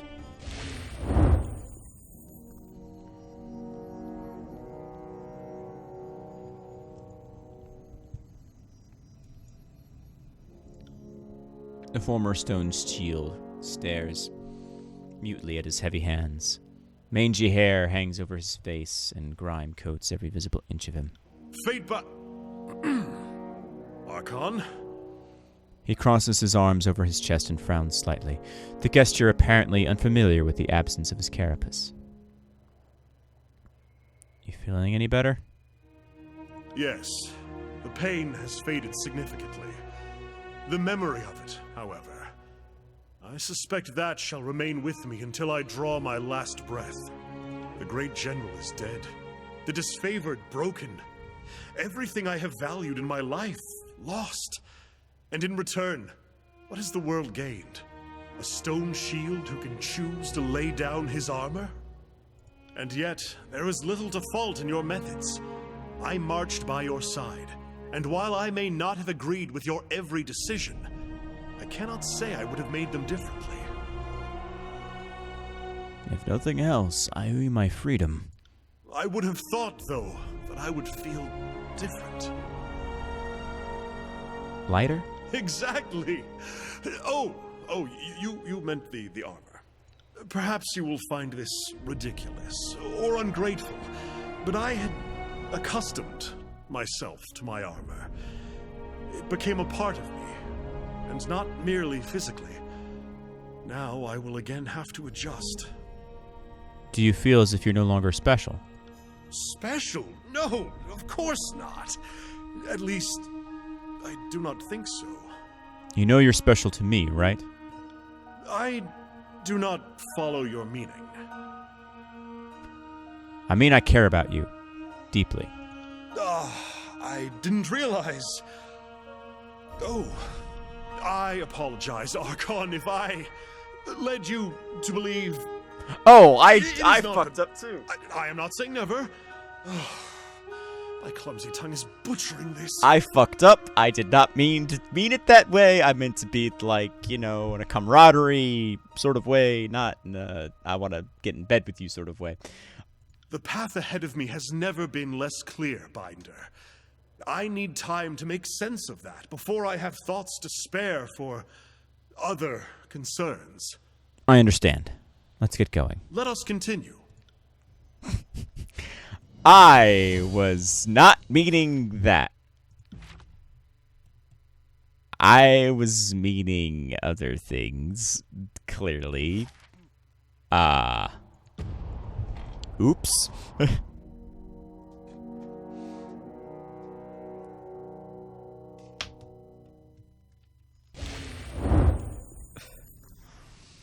But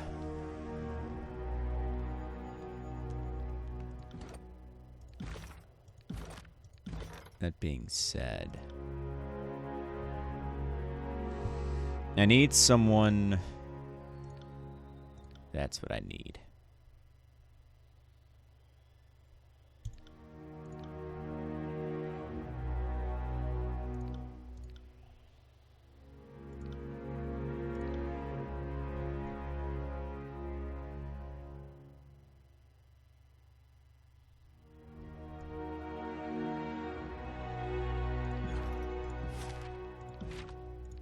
A little bit of teleportation.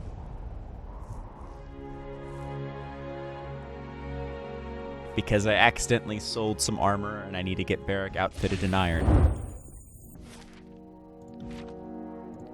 I am bronze, Barrack is iron.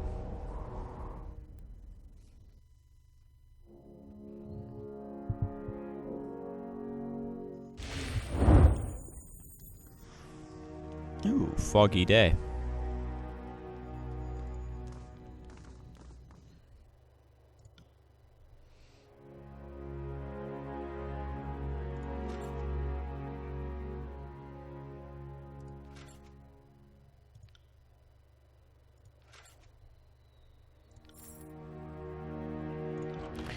I have a great deal of scrap.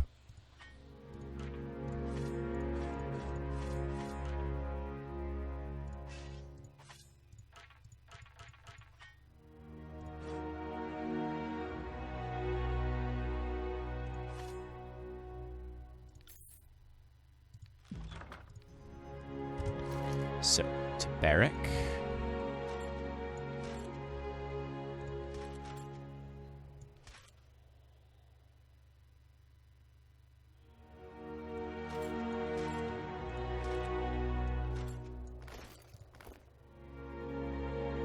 Oh, but the stone shield boot. Yeah, but the knockers have +1 resolve and +1 vitality.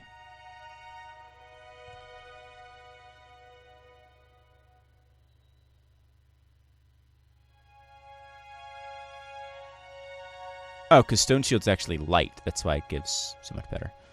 Yeah, no, it's actually leather. Nah, man. You're gonna be clad in iron.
Are there any special bracers I picked up?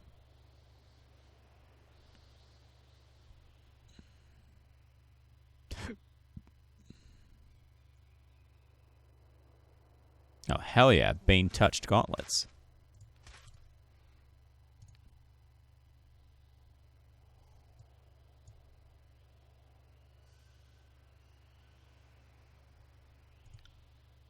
There we go.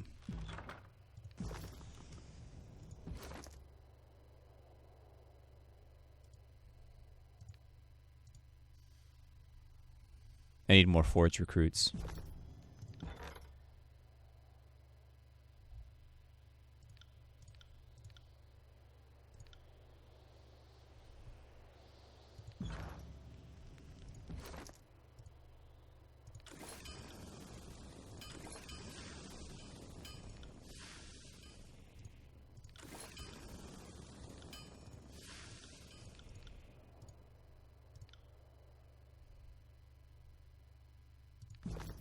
There.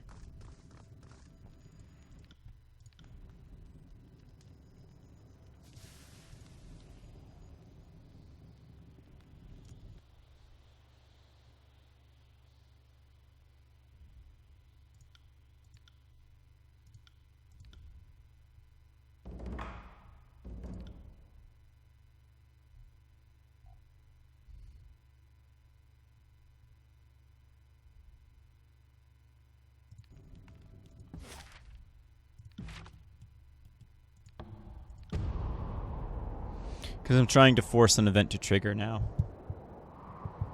Now that all my armor is upgraded, I'm just trying to force an event to trigger for a barrack. As well as, of course, acquire more material.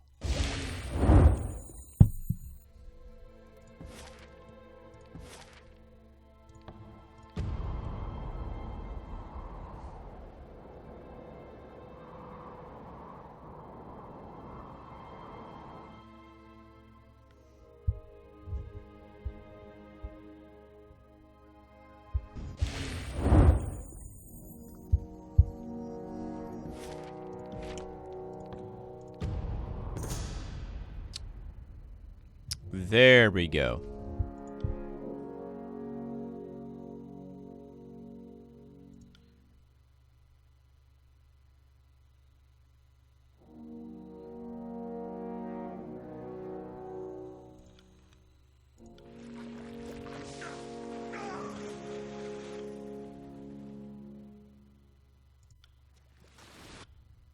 There we go. Now barrack is looking good. And of course I can't stop the travel once it's begun, but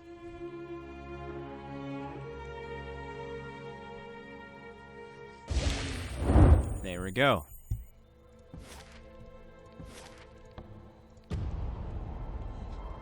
Then we'll go and deal with Narat.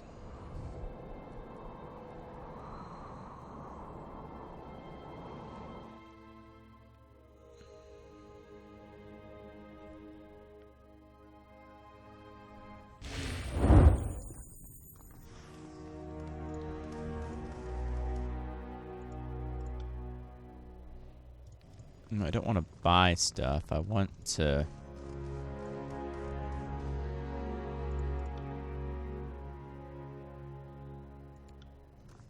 do I not have anything here? Oh, well.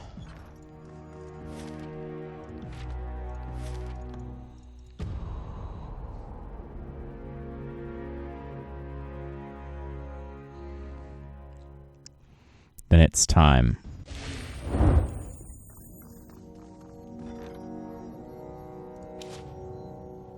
Oh, but I can't cast one on there because I don't have... Well, fine. It's like, I can't cast one on Cacophony because the Edict of Fire still exists. Whatever. Let's go kill Narat.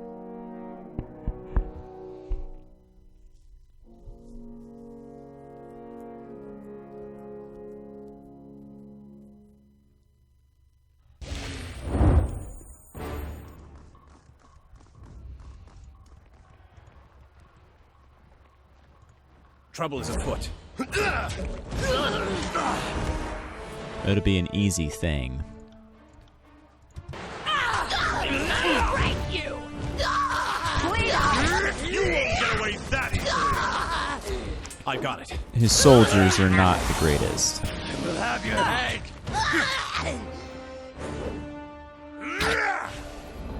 This isn't working. Blood Chanter's pretty tough, but Pity you won't enjoy this Not as tough much enough. as I do.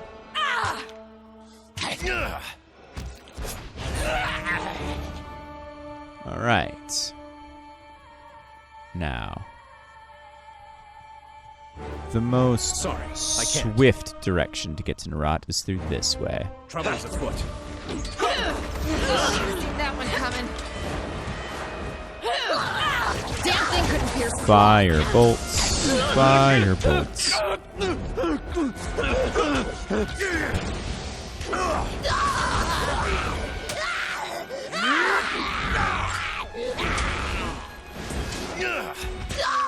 damn thing couldn't pierce cloth.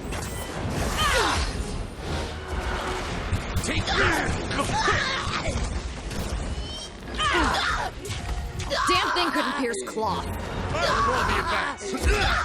Come on.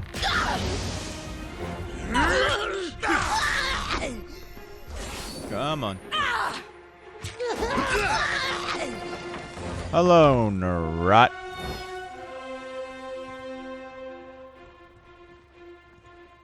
Sup? Your campaign ends here, maggot of unreason. We have no intention of joining the uncounted corpses littered in your path. Your love for these southern mongrels was a fool's errand. We would have conscripted them into service and given them lives under Kairos.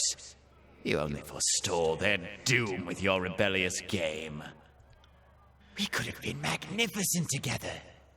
But instead, we will have your bones fashioned into a scepter, your skin knotted into a belt, and your tongue fed to crows.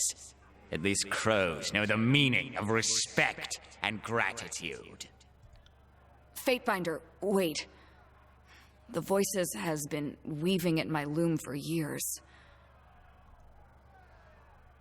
What are you saying, Verse? I'm saying that he pointed us at Crocus, he led us to Fort Squander, and that he wanted me to learn what I learned there. She counts her points off on her fingers. I'm saying that maybe everything's gone according to his plan, including this. You presume we possess a more than passing interest in this trumped-up barrister? He taps his scepter against his bronze beard. Whatever our dear adjudicator lacks for, his rationality has never been in question. How are we to know that one of Tunon's students would engage in such ridiculous folly? Your paranoia delights us. However, a stint in infiltration has complicated you delectably. You think I didn't work out your little plot? That I didn't fathom why my sisters got all mixed up inside of me? Don't dance around the accusation, girl. Seize it like a lover. Go fuck yourself, Archon.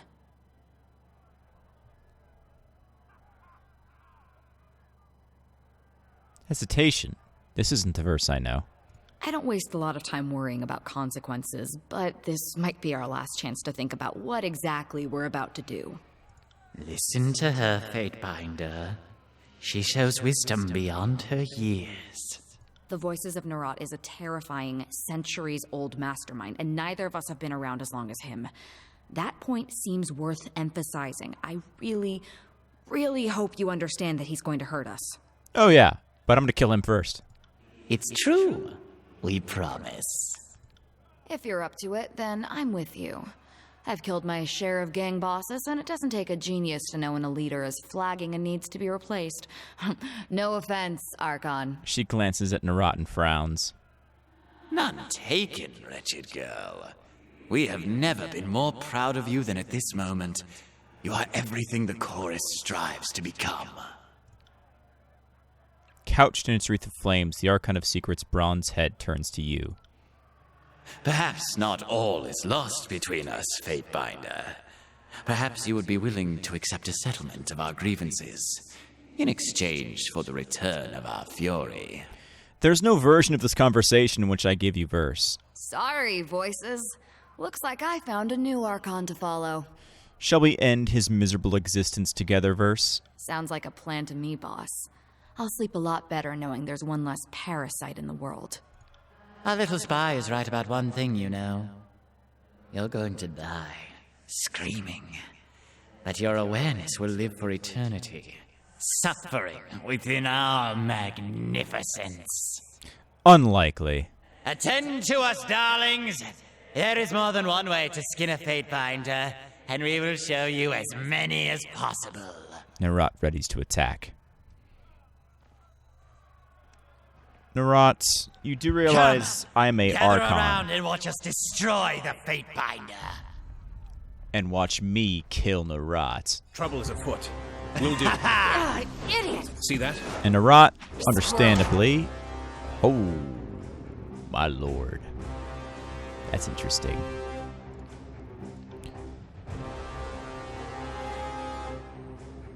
Bastard, aren't Don't you? surrender just yet.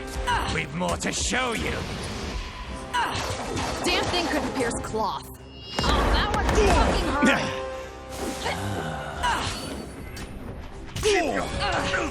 You won't manage this for long.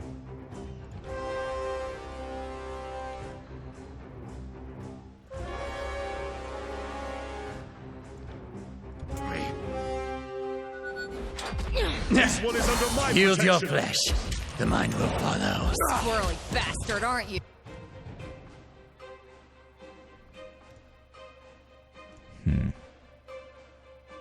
You. Come on, Barrack. Worse. Barrack, do it. There we go, Barrack. Redirect. Help Ebb. Idiot. Squirrely bastard, What could make aren't this you? better? Have Versus Shadow Oh, right. fight the others. More of us. Holy shit. Ebb's almost dead.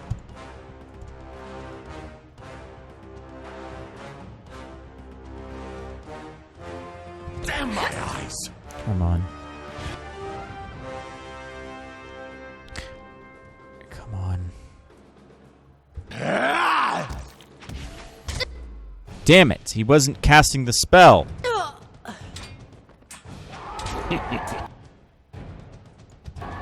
Still, Narot's almost dead. Will do. Fuck is wrong with my weapon? Me take care of them! Take that! Oh, I did not see that coming. You'll verse. On your knees, worm! Don't fight the shadows. They're shadows. Oh, I did not see that coming.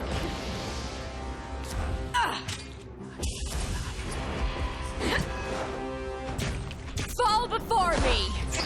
Narot will just keep summoning more and more and more. Damn thing couldn't pierce cloth. Yes. Right. Come and Since I dance gotta with rest me. anyway.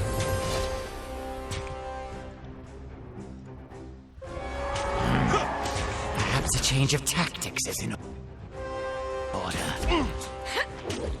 Damn thing couldn't pierce cloth.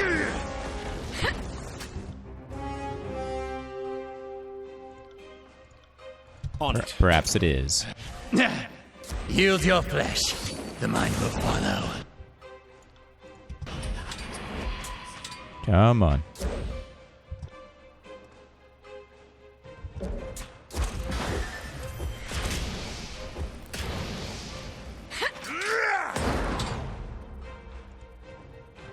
Come on. Yield your flesh. The mind will follow. Never. Will do.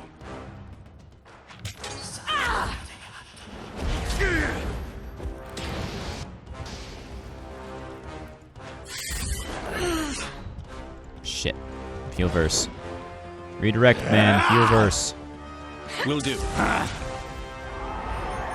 Damn thing couldn't pierce cloth. And kill Narot.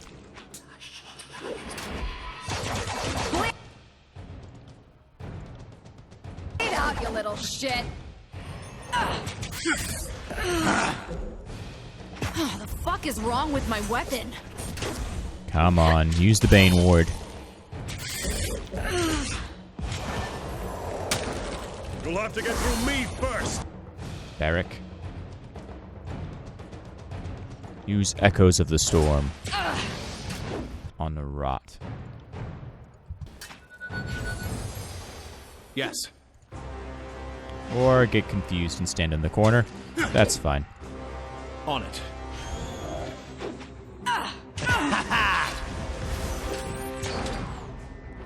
I better not wake up dead.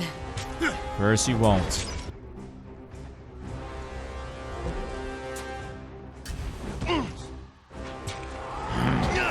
Perhaps a change of tactics is in order.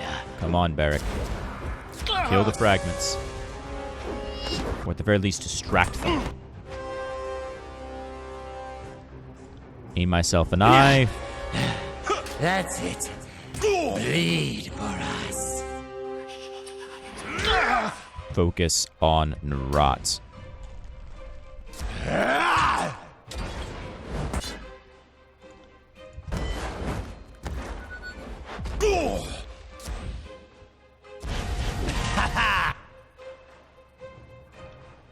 I got it. Take that! Come on, Barrick. I know you can weather the storm. Will do. Almost got him. Almost got him. Come on.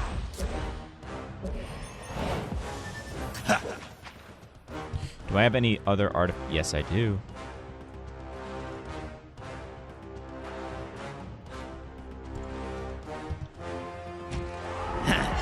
So few of you, so many of us. Hardly seems fair, does it? For you, I am maybe. your shield wall. I would gladly disengage to fight Narot directly. He'll just keep summoning these guys endlessly. That's why I'm not focusing on them. I got it. Grave light him. And now Barrick's back in range, so Barrick, use your storms.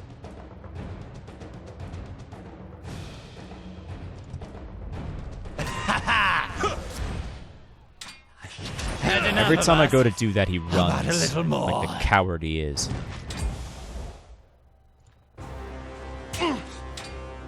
Join us and ascend to greatness. Never.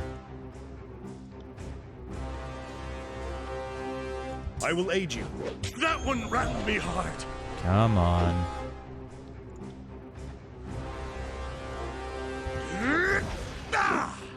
Yes. Stop teleporting, you fucking bastard. It's a hit.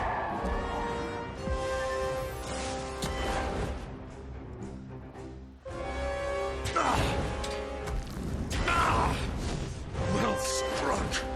On it. I won't let you die, Barrick. You're the only thing keeping this thing going. How could I miss? Barrick, no!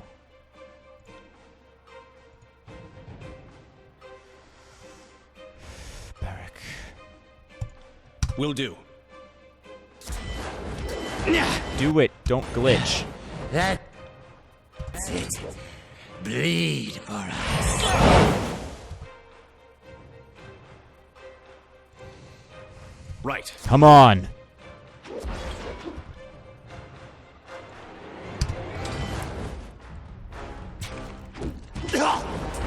That was just luck.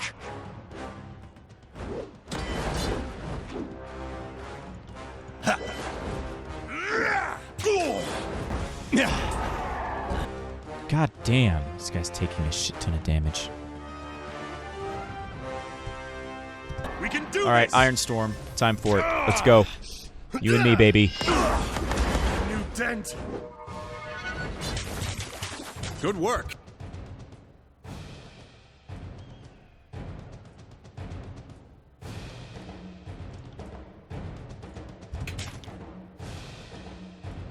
Come on, let's do this, baby.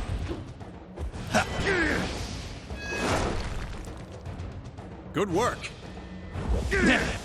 Yield your flesh. I am your shield wall. I'll Heal hit Barrack you twice as in hard case I next get time. stunned. Have a taste of our nightmares. There you go. Damn thing could. Approach us, you insignificant little morsel. We would have a word with you. Say what you would, creature. Whatever the thoughtless rabble may whisper about this moment, don't delude yourself into thinking you are powerful, that you matter, or that someone out there isn't greater still. We came from nothing. Our deeds defined us to the people, and the people knew us as a monster. Did you imagine we were always flames, voices, and secrets? Think on that. You Archon of misguided decisions. I could never become like you. Couldn't you? How much you've changed since this war began. Imagine if you subjected that same pressure to centuries of time. We don't have to wonder, but you do. You have all the time in the world. Something about this strikes the voices as funny. He begins to laugh. Short bursts develop into violent, uncontrollable spasms of insane joy. The voices lets his hands fall from his robes. The very flames that defined him as a shapeless being whip into a frenzy, consuming him as they burn. You hear a distant, incoherent chorus of screams in the back of your head, but as quickly as it rises, it fades to silence. No! Not like this! We were so close!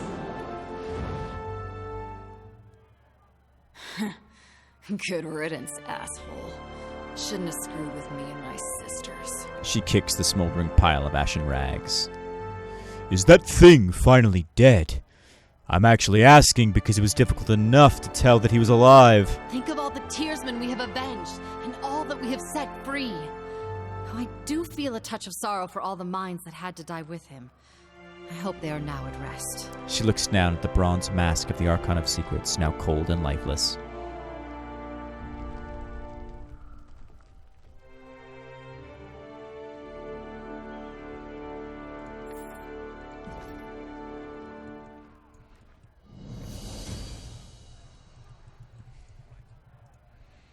Now, let's go deal with Tunon the Adjudicator.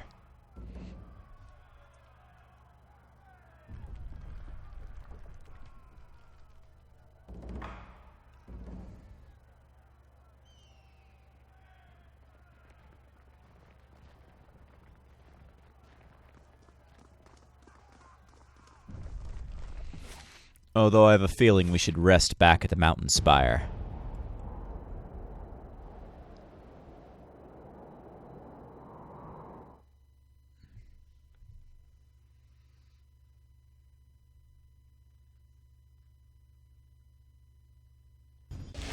Alright, so let's rest.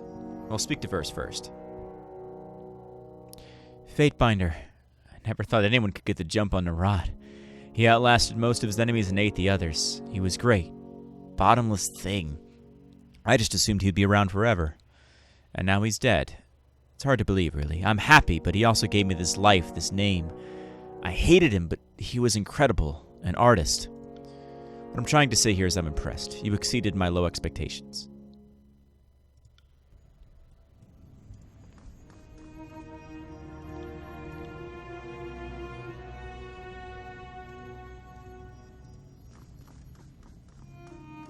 Fatebinder! It is always such a pleasure to speak with you. What do you need?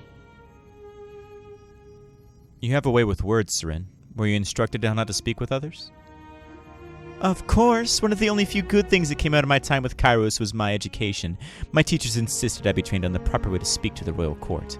I was frequently mistaken for someone older, so I think I got away with a lot more than I could have otherwise. For all their failings, they made sure I was properly educated. My favorite class was learning how to talk people into doing what you wanted without using magic. Can you believe that? Why in the world would you risk it? But it was a fascinating subject. Could you teach me some tricks? Certainly. Which I already am pretty damn good at, so. I'm just going around and talking with all my companions before I take the final Greetings, plunge, Archon. making sure there's nothing I'm missing.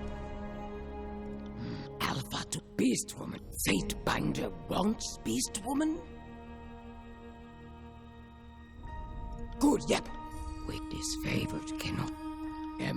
What else does Alpha to best not lock, stake, and is after did not kill out of mother's lead conversation.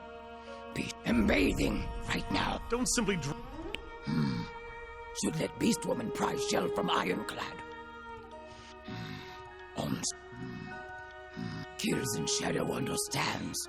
Tearsmen are not good choice, but are better choice. Tearsmen are not predators, are smaller risk to Beast Women tribes. Lesser, weaker, usually is foolish to side with weaker tribe. Will need good plan for hunting Kairos' tribe.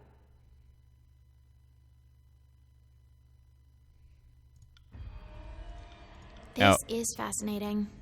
Are you having a hard time keeping your animals under control, Fatebinder? I didn't think so. Can't have a little girl showing better leadership skills than the Fatebinder, can we?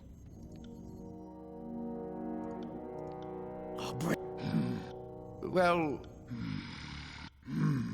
That's a higher Human is the first time I've incessant mourning. If you think... Nope. Do not lead conversation. You are correct. Many humans no no cute way of putting. lying. Strong Do not get taken in by the unbroken reputation. lead but but kills in shadow hunt have heard our other tribes. Lead kills in maybe strange. Falls bow rock strong. Lead earth but our tear. I'm certain this earth Stones. Lead beast women.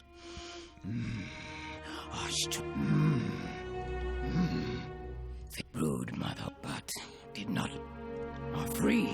Not that cute. Beast woman too. Fate, but what is Archon? to my knowledge, yeah. Beast woman too. Lead conversation. What now does Fatebinder wish to yip about? Last. Lead conversation. Last broods miss seasons before hunger. Fatebinder thought kills in shadow was prima. Old pre. It was before. and that makes two of us. Is true. We're hunting should disfavored hunted tribe for slaves. Can If you truly think you could hunt then In her case, some tribe lead conversation. I'm just trying to get all the loyalties that are iffy to max, is all I'm trying to do.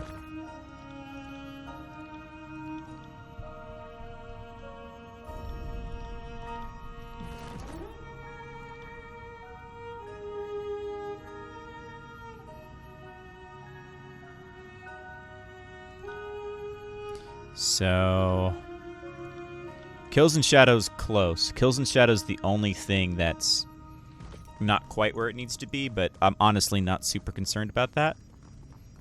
So can I issue an edict? No, I can't. The Bastard's Wound is not an area that I can cast an edict over, which is a little annoying, but whatever. Let's deal with Tunon.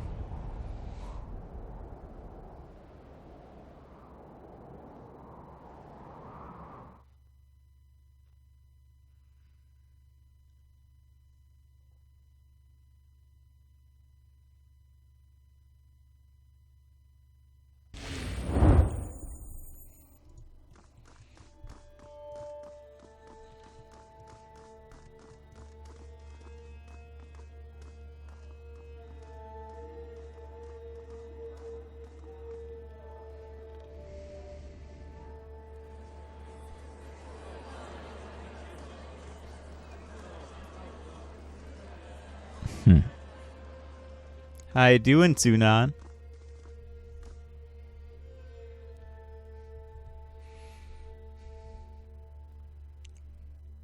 Fatebinder, thank you for answering my summons. This could very well be the defining hour of the conquest. Bow to Tunon. I first want to make it clear why we've assembled today. After the collapse of Vendrian's Well and the start of the Civil War, it became clear to me that there must have been some great fault on the part of the Archons. We come together to root out the source of our troubles and determine which of the Archons has sowed more chaos during the war.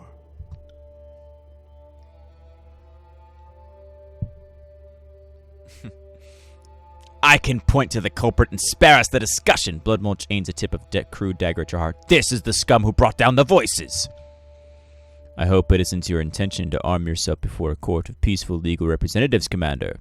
Unless it's to offer bemusement as Bledenmark flays you for our delight. Tunon turns to aim what you can only assume a stern look. He refocuses back on you with cool stoicism. Much has happened since I dispatched you on that mission. Graven Ash and the Voices of Narat, the appointed generals of this war, are both dead. You were instructed with bringing justice to the unlawful, but you have clearly taken the law into your own hands. I acted on the Overlord's admonition that only one Archon would rule the tiers. Do not attempt to lay responsibility for your treason at the Overlord's feet. One does not establish rule through turning coat and committing murder. No one epitomized enlightened rule like Narat. Bloodmulch blinks at you, then gazes up to Tunon. Not that I disparage the Archon of Justice. And you would be that self-appointed ruler. This court wonders what blood sacrifices your ambition will demand of you next. The court has a serious problem to address. Your conduct throughout this campaign has come into question, and you will answer for your actions. I guess I will.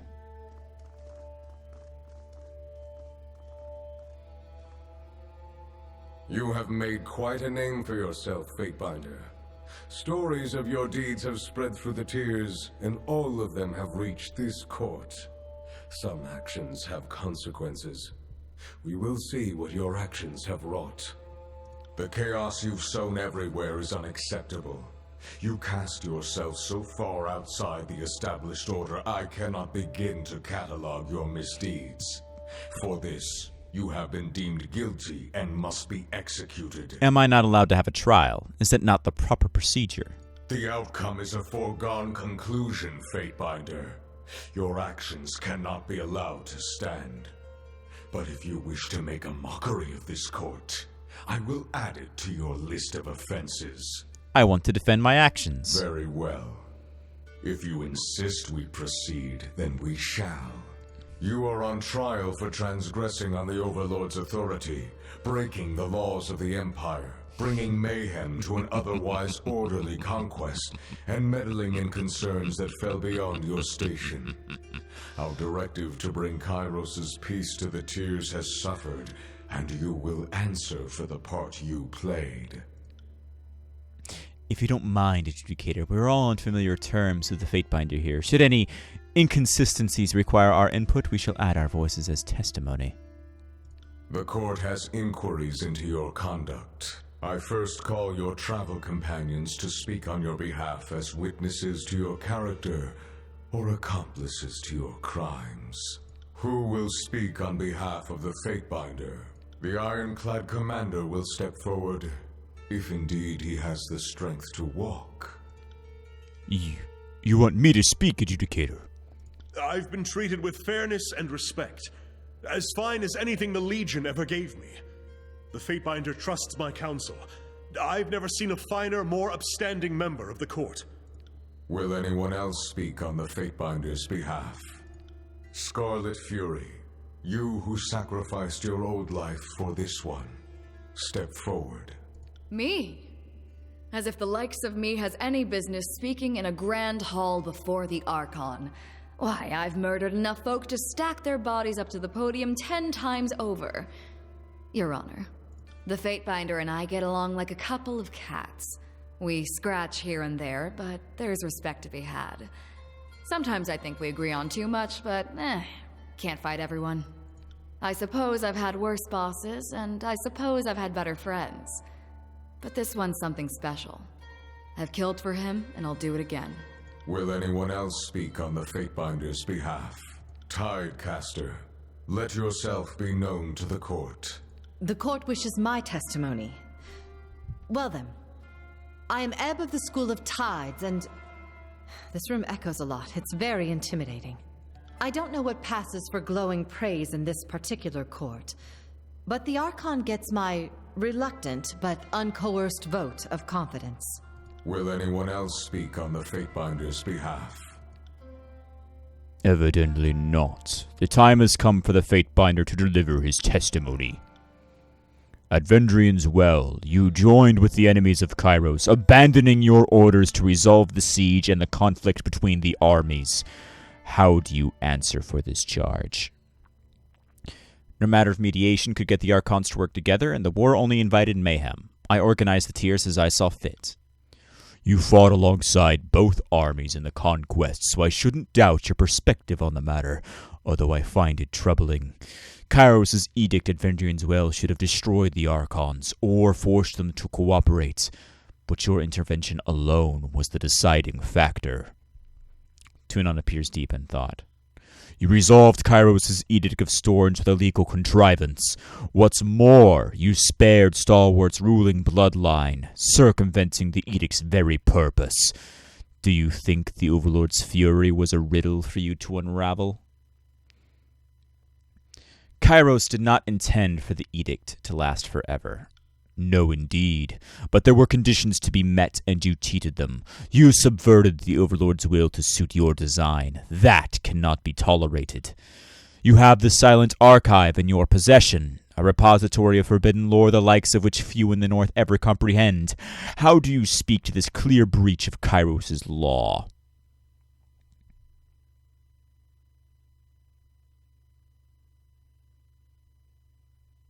As a trusted servant of the court, I am the only one responsible enough to handle the forbidden lore. You are not exempt from Kairos' law, but your point is taken. If you haven't used knowledge beyond your ken to spread mayhem, the court is willing to forgive. You entered the old walls, a clear violation of Kairos' law. How do you answer for this perversion of justice? Do you think yourself above the law?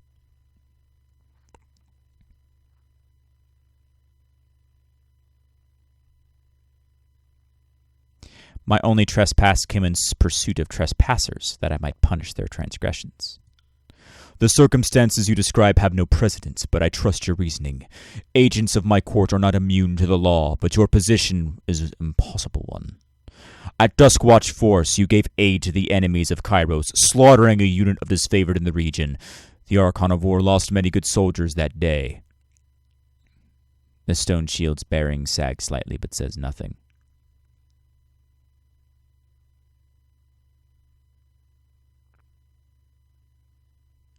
The disfavored failed to occupy Duskwatch, so I claimed it. Your own claims defeat you. The Spire was your base of operations, was it not? You had no cause to claim disfavored lands out from under them. I have one final question, Fatebinder. You were brought to this campaign to adjudicate the disagreements between the two armies. After your arrival, matters quickly escalated into a civil war. Did you knowingly join the conquest of the Tiers to sow discord in your wake, or were you merely a victim of circumstance?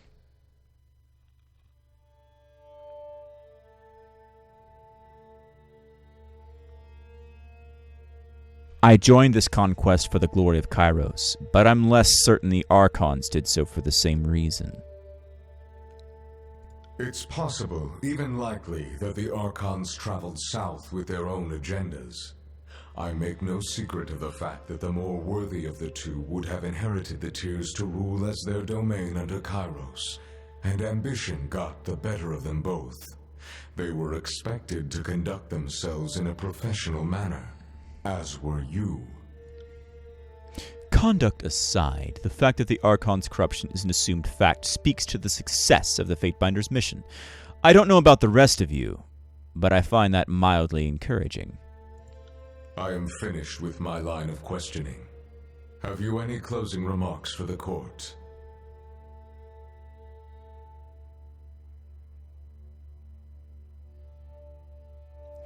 The years have shown me that a war and conflict can shape. I'm going to say, though I have ever strived to bring peace and order to the shattered region, I recognize that our work is an uphill battle, and well worth the struggle. The way you frame it, the conquest sounds like a matter of true personal investment. Most curious. After weighing the charges, this court finds you guilty of all charges. Yep. It is this court's opinion that you are a seditious mastermind, a scheming derelict, and a traitor bent on sowing the destruction of the Northern Empire. The sentence is death. And I am flattered. You nearly had me convinced that you were the right and lawful power, worthy of governing this realm, or even the Empire itself. I cannot accept that possibility, no matter how distant. You've proven yourself an incredible force, a just one, even. I have to destroy you for it. Everything you represent endangers what we've built. The Empire herself trembles in your passing. We will see about that, Adjudicator. Hubris in the face of annihilation. My court and the world at large are better rid of you, wretched thing. Blood and Mark, execute him. And that's the part where he says, with pleasure, and immediately tries to murder me.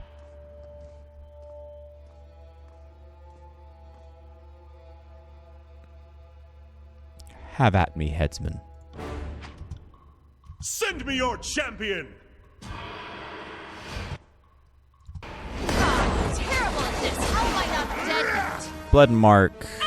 Blood and Mark, blood and Mark, blood and Mark.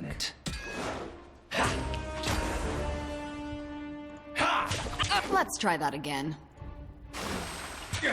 Will do. The trick is to keep twisting till you hear the snap. I think that... Will do. Hit bone.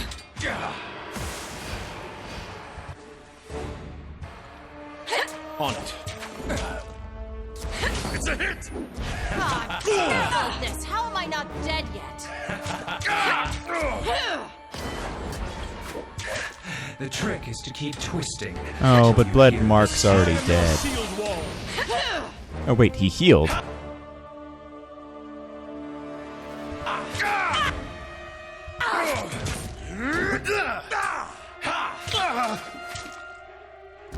Tricky bastard. Damn thing couldn't pierce cloth.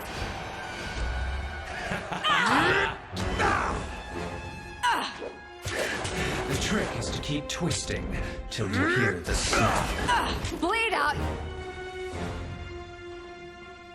You little shit. That one rattled Good me aim. hard. Take that! Come on, die, you piece of shit.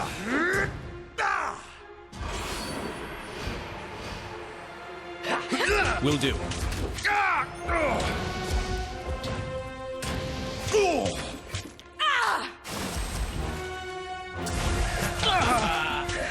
The trick is to keep twisting till you hear the snap.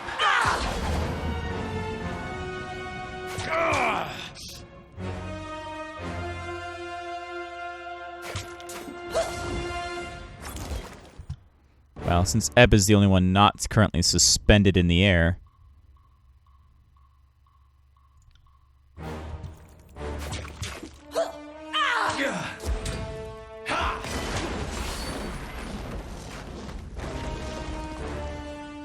I am your shield wall. There we go. Golden, glowering eyes wide with surprise. The Archon tumbles to the ground, coughing blood as dark as shadows that billow and ebb around him. He clutches at his shattered ribs and grins. Look at you. The surprise of a lifetime. He gasps, drowning as his lungs fill with blood. The light in his eyes dims as his pupils seep into blackness, expanding to fill the whole of his eyes. A look of meaning passes between you, his fingers digging into the ground. Don't die too easily. Won't look good for me. This brightness is blinding. My headsman. His life was not yours to take. Beyond Tunan's anger, you detect a more subtle reaction. Disbelief. This is your end, student. No mercy for traitors.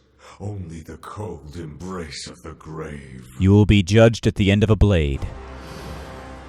Sup, Tunon! Ready to kick your ass. You call that your worst?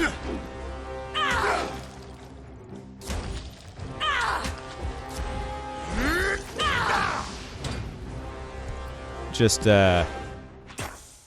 unleash this for me. The earth itself judges you. Someone put me out!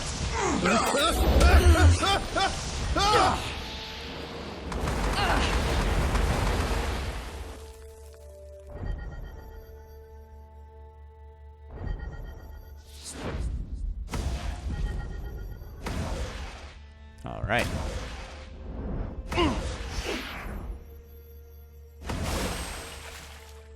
And then we fall.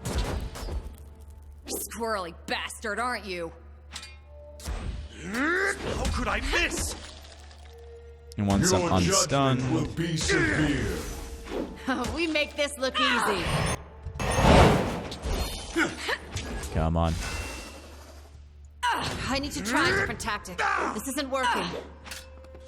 Should have seen that one coming.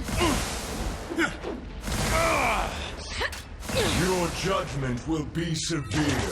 Damn thing couldn't pierce cloth. Oh, wrong weapon for the job. I need to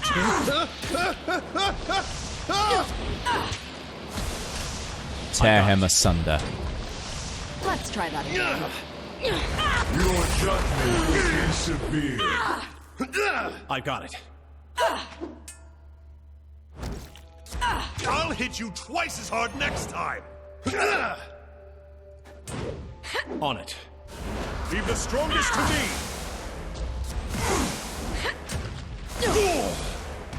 That can't be good.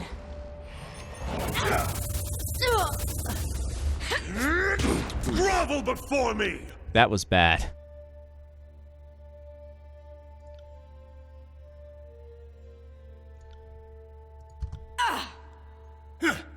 Squirrely bastard, aren't you? This isn't working. Come on. Count on it.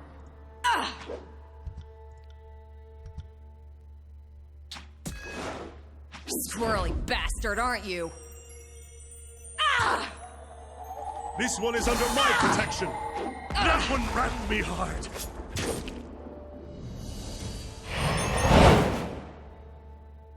Tunon is dead. You have learned much in your few years, Archon. Striking down our kind is more than the swinging of a blade or pounding of a mallet.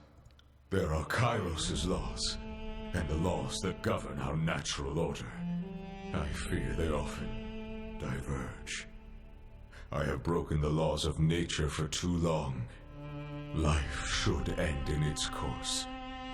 And this is my time at last. Through the pain, you can hear something like satisfaction in Tunon's words. Kairos is coming. An army swifter and more dangerous than disfavored and Scarlet Chorus combined makes for the Tears, propelled by the Overlord's will. Your efforts here are wasted. You cannot halt this advance. Can't I? An edict issued upon the Northern Empire should do the trick. Perhaps I underestimated you. You wield the talents of the Overlord. Better that you use them to end your life, because Kairos will dismantle everything you attempt to build. Good luck. Tunon raises his arms high and looks at the ceiling of his court. With a flash of arcane power, he is no more. The Educator has fallen.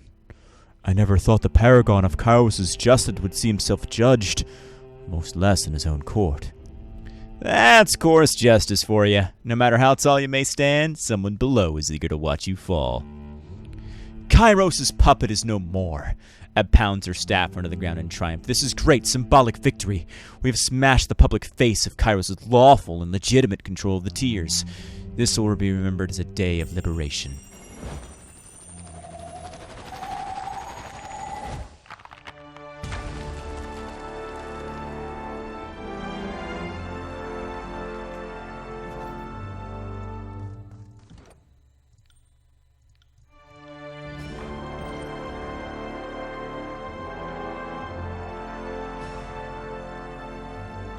And only one quest remains.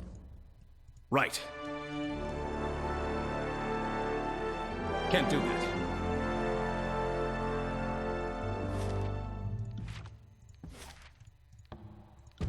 Through a bitter and hard-fought victory.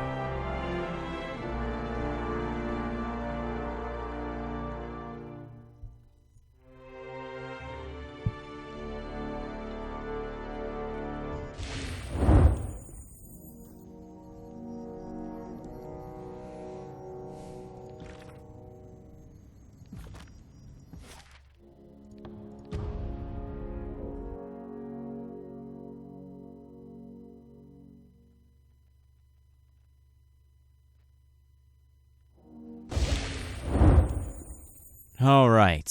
Sorry for the long one, but it's about to come to a close. The hall is full of hushed whispers, some hopeful, some terrified. You hear your name spoken more than once, and not always favorably. As you approach, the whispers cease, and everyone looks to you at once. Fatebinder, Archon, we know of Kairos' army marching south, but we had hoped... We were under the impression that defeating the other Archons would stem this advance. Is it true what we've heard? Kairos' forces are coming, anyway. Doubt, fear, and resolve vie for domination in her shaken tone. Your words will set the tone for the coalition to come. We knew this day would come. I have a plan to face it head on. No! We're not ready for this. Kairos is coming, but it's too soon. We haven't had any time to prepare by far. I was at your side when you did what was needed at Sentinel Stand, and I'll remain at your side now. Even if Kairos shatters this coalition, we will know that we stood tall before the insurmountable odds and did not falter. I will not have my guild subjugated to slavery again. We are Kairos' toys no longer. We're willing to die for this coalition, come what may. Now is not the time for us to crumble in despair. Listen to me. The Archon is going to... The Archon... Ari tries to make her voice heard out from the rabble, but she lets it drown her out, looking as dejected and hopeless as the others.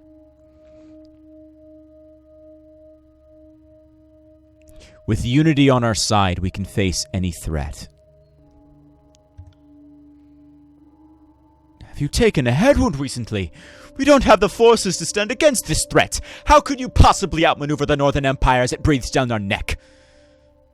Well, quite simple. There's a resonator. It's up the mountain spire. I can cast an edict. The room grows hushed again as everyone studies you. Your words finding a place in their imagination that had not existed a second before. Ari speaks up with care. Do you intend on issuing this edict on the Northern Empire? Is that your plan? You will stand together as a force that cannot be challenged. I don't want to get ahead of myself, but I think this is the first time I've truly optimistic of our chances. To send the magic of Kairos back upon the North, it can change everything. Just imagine what people will say. But what comes next? What comes of the tears in this new realm we've carved out of the mayhem and the conquest?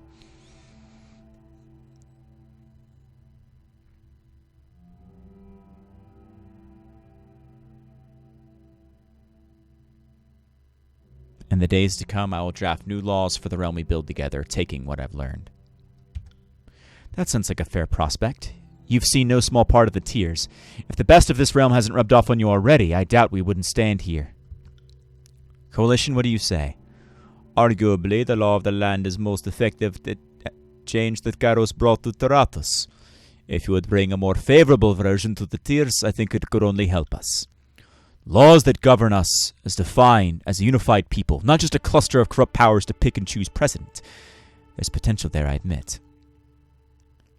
If you think you can apply some great standard to everyone and hope they will all live up to it, get used to getting disappointed. Not that I'm saying that I'm against you, but so be it then. I only hope you know what you're doing. I know exactly what I'm doing.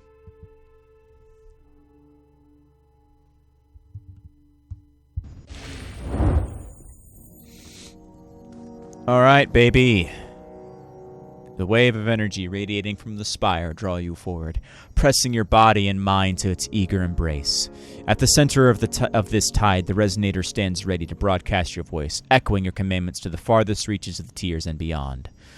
From here, the highest point in all the peninsula, you could, with the sum total of your effort, project your will far north, past the edge of the tiers, and proclaim your edict as far as the lands of the Northern Empire.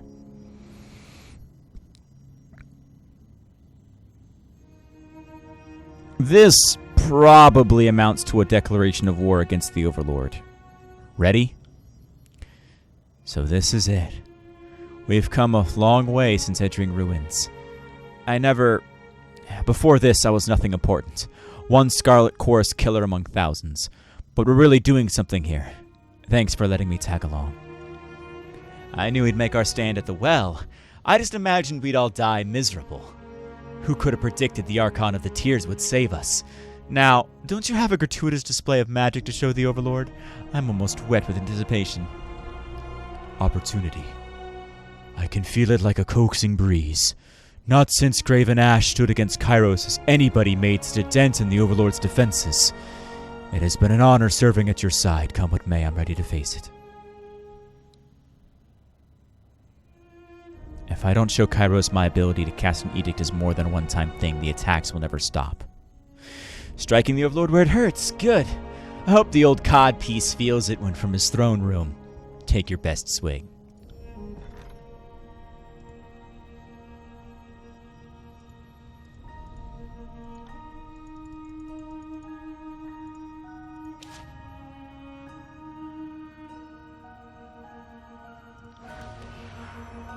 Malediction.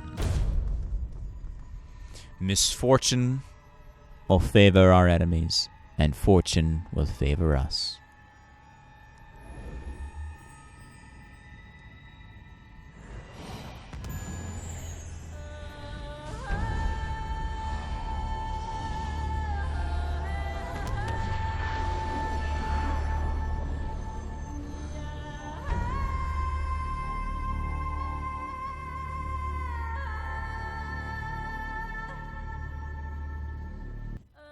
The Tears have been conquered, unified at last under a single banner.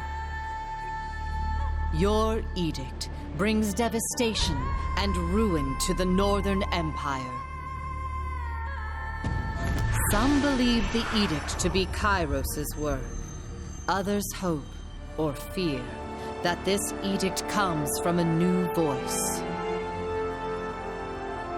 Kairos' forces withdraw from their march upon the Tears, as they are sent into disarray by your edict. The majority of the Tears are united under your banner, and old animosities put aside, for now. The Overlord's conquest of the known world has come to a halt, and the whisper of a challenger to Kairos' power slowly spreads throughout the land.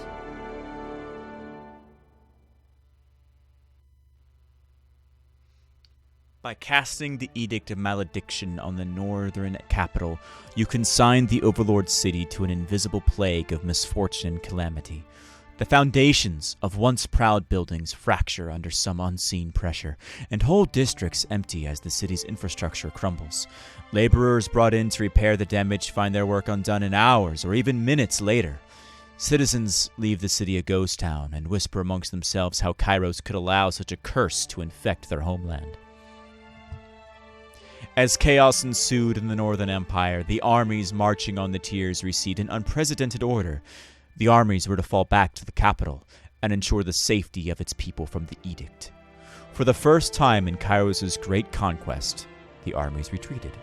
Soon questions would be asked in a hushed breath across the lands about what new and terrible power had emerged that could force the hand of the Overlord. You fulfilled Kairos' decree, and all the Tears is now ruled by a single Archon.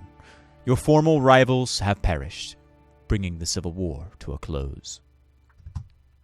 No one expected Kairos' own to join the enemy's cause, least of all a Fatebinder. Your arrival at the Tears brought new clarity to your place in the Overlord's authority. You resolved to make your mark on the world through cooperation rather than conquest. Your efforts brought together the Forgebound, the Sages, and the Unbroken. 3 groups with nothing in common except a desire to see Kairos removed from their lands. With that alliance, you brought down the Archons that opposed you. In their pride, the disfavored never imagined themselves beaten, especially when their opponents appeared so disorganized. The last remnants of the Legion disperse, their general destroyed, their honor broken beyond mending. The scorn that follows their humbled ranks haunts even the depths of obscurity. The Scarlet Chorus may have been mighty in numbers, but that did not stop you from thoroughly scattering them, cutting off the serpent's head and sending each of the gangs howling back into the chaos they sowed. How the remnants of the Horde occupied themselves without a war to fight becomes a topic for nightmares. The trust of a conquered nation was hard won for a servant of the Overlord, but your demonstration of loyalty earned the respect of the Tyr's quarrelsome factions and the support needed to bring order to the beguiled people. Your wartime aid becomes widely regarded as the most influential change in the Tyrs since the coming of Kairos. Word of your success spreads beyond the Tyrs as well. Even the most distant corners of the Empire whisper of the Fatebinder who rose to become an Archon, and an Archon whose intervention shattered the Conquest, making way for a new future in the devastated nation. Earning the cooperation of the rebel factions fulfilled Kairos' plan of uniting the Tyrs under one banner. The realization of this irony leaves you with many questions about the part you played, but precious few answers.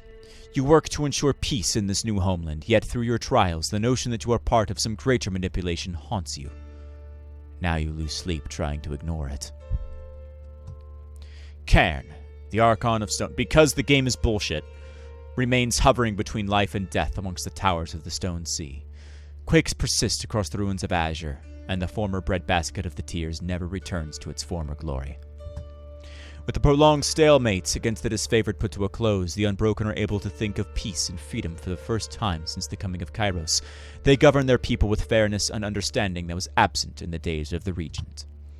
Amelia and her baby remain with the Unbroken, joining forces to bring Stalwart back into a semblance of its former glory. The Regency is ended, but an echo of its old dignity and pride remain. There is hope for the blasted realm. Though it takes time to recover from the devastation of the Edict of Storms, the Bladegrave begins its slow march towards healing. The realm of stalwarts may never resemble its former glory, but the land is not so blasted that something new and better can be built atop the bones of the past. The Regent bloodline has ended, with it new traditions and legacies spring to life. Cooperation took the Velium Citadel back from Kairos' forces and ended the Edict of Fire. Your work with Renata of the School of Ink and Quill extinguished Kairos' flames, permitting access to the Vaults of Wisdom and the fabled Silent Archive. By giving the Velium Citadel to Renata, you ushered a new era of prosperity for the scholarly sages. The Guild takes back their ancestral home with pride and gratitude, vowing to contribute their wisdom to help rebuild the Tyrs and better educate the masses. The sages stay true to their word. What knowledge they dispense sets the continent's intellectual development years ahead of itself. The next great changes to come from the world may very well originate in the Tyrs. The Guild invites young acolytes into their midst for training and education. Thanks to your intervention, the future of the Tyrs promises to be both literate and well-informed. After gaining control of Lethian's Crossing to your coalition, the city fell into a state of frequent disarray with pockets of order. While your allies are pleased to control the settlement, it will take time and work for them to grow out of their wartime rivalry and enter the true mantle of shared leadership. By returning the Magebane helm to Lethian's Crossing, you ensured the Bane would not be able to get into the city. For the time being, the threat of a Bane incursion is dispelled. The settlers are grateful to go about their lives unburdened by this peril, though knowing how close they came to annihilation haunts them. They hope the security you provided endures. You lent your martial prowess to the Battle of Lethian's Crossing. Recognizing the attack would have been devastating without your intervention, the settlers praise you as their salvation. The city is renamed Ethan Drake's Crossing in your honor, and everyone who witnessed the battle speak of you with the highest regard. The citizens in the town will never quite recover from the death of Adelian, and a statue is erected in his honor, with a plaque engraved with several of his favorite sayings. The Forgebound thrive in your coalition. For the first time in recorded history, women and men of southern origin are able to take up iron weapons and stand tall against the oppression of tyrants. Reef Town's attempts to play doting mother to the wounds community prove ineffectual. As I figured, because the game is bullshit. She tries to establish a sense of discipline and hard work, but her self-doubt sabotages her methods. She never overcomes the suspicions of the rest of the wound. As the denizens abandon their patrols or listlessly perform chores, life deteriorates, bane become more common, and people begin to leave. Jaspos and Wagstaff finally find common cause, critiquing Reef Talon's leadership. Far from uniting them, however, it only polarizes the settlement, each of the mages moving once again to solidify a base of power from which to proclaim loyal authority. By enacting an edict on Vendrian's Well, you announced your power to the world and showed Kairos' forces what you were capable of. When you defeated their leader and scattered the army before you, it sent message to Kairos. A new Archon is born. While the edict dissipated, its effect will always be felt as the first true threat to Kairos' rule. The death of Graven Ash means the end of the disfavored. Without the comfort and support of the great general, what remains of the Legion sinks to hopelessness. The Archon's seat is left vacant, and whether or not it can be occupied again is a heated topic. Far from its place of final rest, the Northern Empire mourns its fallen son. Killing Narat spreads joy of the bloody vengeance across the continent. Celebrated as the death of history's greatest parasite, the occasion is marked by all who suffered under the oppression of the Scarlet Chorus. Even in victory, one thought nags you. Though you witnessed his death, you can't help but wonder if the voices of Narat is done with you. With the death of Tunon the Adjudicator, the bastard city threatens to slide back into its lawless ways. Keeping the peace and imposing a new definition of order commands all of your focus. You learn to delegate the responsibility to a new court of Fatebinders who lighten the burden and make the Archon's absence a manageable setback. The death of Bleeding Mark deprived the world of a most capable murderer. One less bedtime story to scare children is no significant loss, though you can't help but glance at the dark corners of every room and feel as if something is watching you. Bleeding Mark will always cast a long shadow on your life. Though freed of his twisted shell of bronze and iron, Barrick seems more or less morose. He moves forward from the Edict of Storms only haltingly, attention half turned ahead towards an uncertain future, and half behind it the choices that brought him here. The Northerner remains dedicated to the oaths he has sworn to you, drilling your forces and commanding them from the field. If he isn't exactly loved by your troops, he at least holds their respect. In the rare times of calm, he takes leave of absence from your service, scouring the Blade Grave for the fallen sons and daughter of the Northern Empire, and laying them to a proper rest. Though the somber task seems one beyond a meager lifespan allotted to a soldier, Barrick returns from each of these excursions standing just a little bit more upright. In the absence of the voices of Narat and the need to avenge your fallen sisters, Verse discovers something akin to contentment. For a time, you find her high atop your spire, face turned towards the horizon with eyes closed against the wind that ruffles feathers in her hair. It doesn't last. Verse disappears from your service without a farewell. When she returns months later, she is trailed by a disparate gang of young women recruited from every corner of the tiers. Farmers, merchants, and former nobles hungry for greatness, all pledged to study the bloody lessons Verse has to impart. Her new callous sisterhood grows slowly compared to the chorus, but each member makes a violent, mesmerizing dance. Soon, Verse and her cadre become the most feared of your enforcers, achieving notoriety almost akin to that of Bleeding Mark's. Lenatry keeps a close eye over you, scribbling his accounts of your deeds and accomplishments. In his tireless quest to fill the chronicle with history and knowledge, he follows you even into his twilight years, and together you learn much about the world. You pretend not to notice Lenatry's waning strength, though you find yourself pausing mid-sentence to let his writing catch up. He recognizes your generous ruse and appreciates it in silence. Ebb remains in your company, where she seeks out promising recruits among your supporters. After recognizing some obvious talent, she takes on a team of apprentices and a new school of would-be tidecasters. Though she often jokes the school is bound to fail with her at the helm, her students think otherwise, as do many dozens of hopefuls who have come begging for her tutelage. Kills in Shadow, however, shows little interest cleaning up the tiers after your victory. Instead, she takes it upon herself to hunt down every disfavored soldier in the country. You hear frequent word of maulings and disappearances among Kairos' ranks, perpetuated by a beast of legendary ferocity. Though you could no doubt track down your wayward companion, you let her continue her bloody work, out of equal part respect and fear. Without the threat of the Overlord's control, Seren struggles with how to manage her freedom. Inspiration finally strikes her, and she travels to the tiers, visiting small villages ravaged by Kairos' occupation. She sings to the frightened and hurt villagers, buoying their spirits and allaying their fears. Guilt for her hand in the horrors wrought upon the world by the Scarlet Chorus spur her on, and her wonders become more and more spectacular.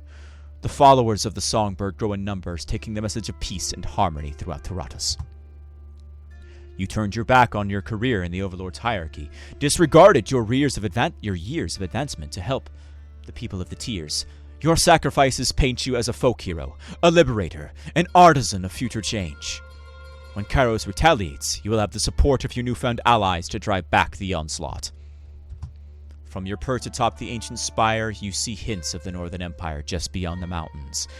At your command, horns shout a triumphant cry across the valley, heralding the end of one long campaign and the beginning of another.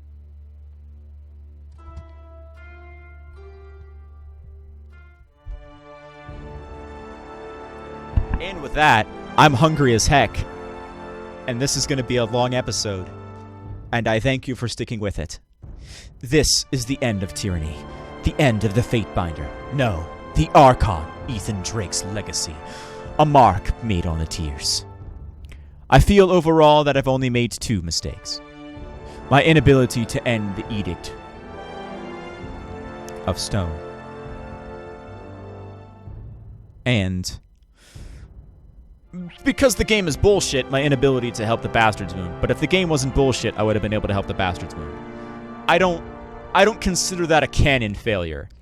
I consider that in canon, I managed to bring them together and they live happily ever after. And that I somehow managed to end the Edict of Stone later on. I mean, all it needs is to drop into the Gorge, and I'm already super fucking tough. It's not impossible.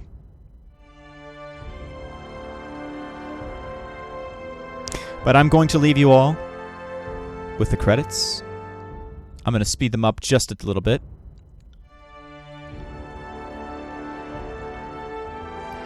And I'm going to leave this video, but if you want to see who made this game, there you go. There's the credits. I would also say that I thank all of you for watching this series. The first proper series.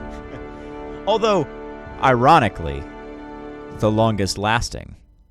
At least thus far. And I shall say that I thank all of you again for watching it. And I thank you for your comments, even though I may not necessarily reply to them. And I look forward to seeing you all in the next series of Eyes. Peace.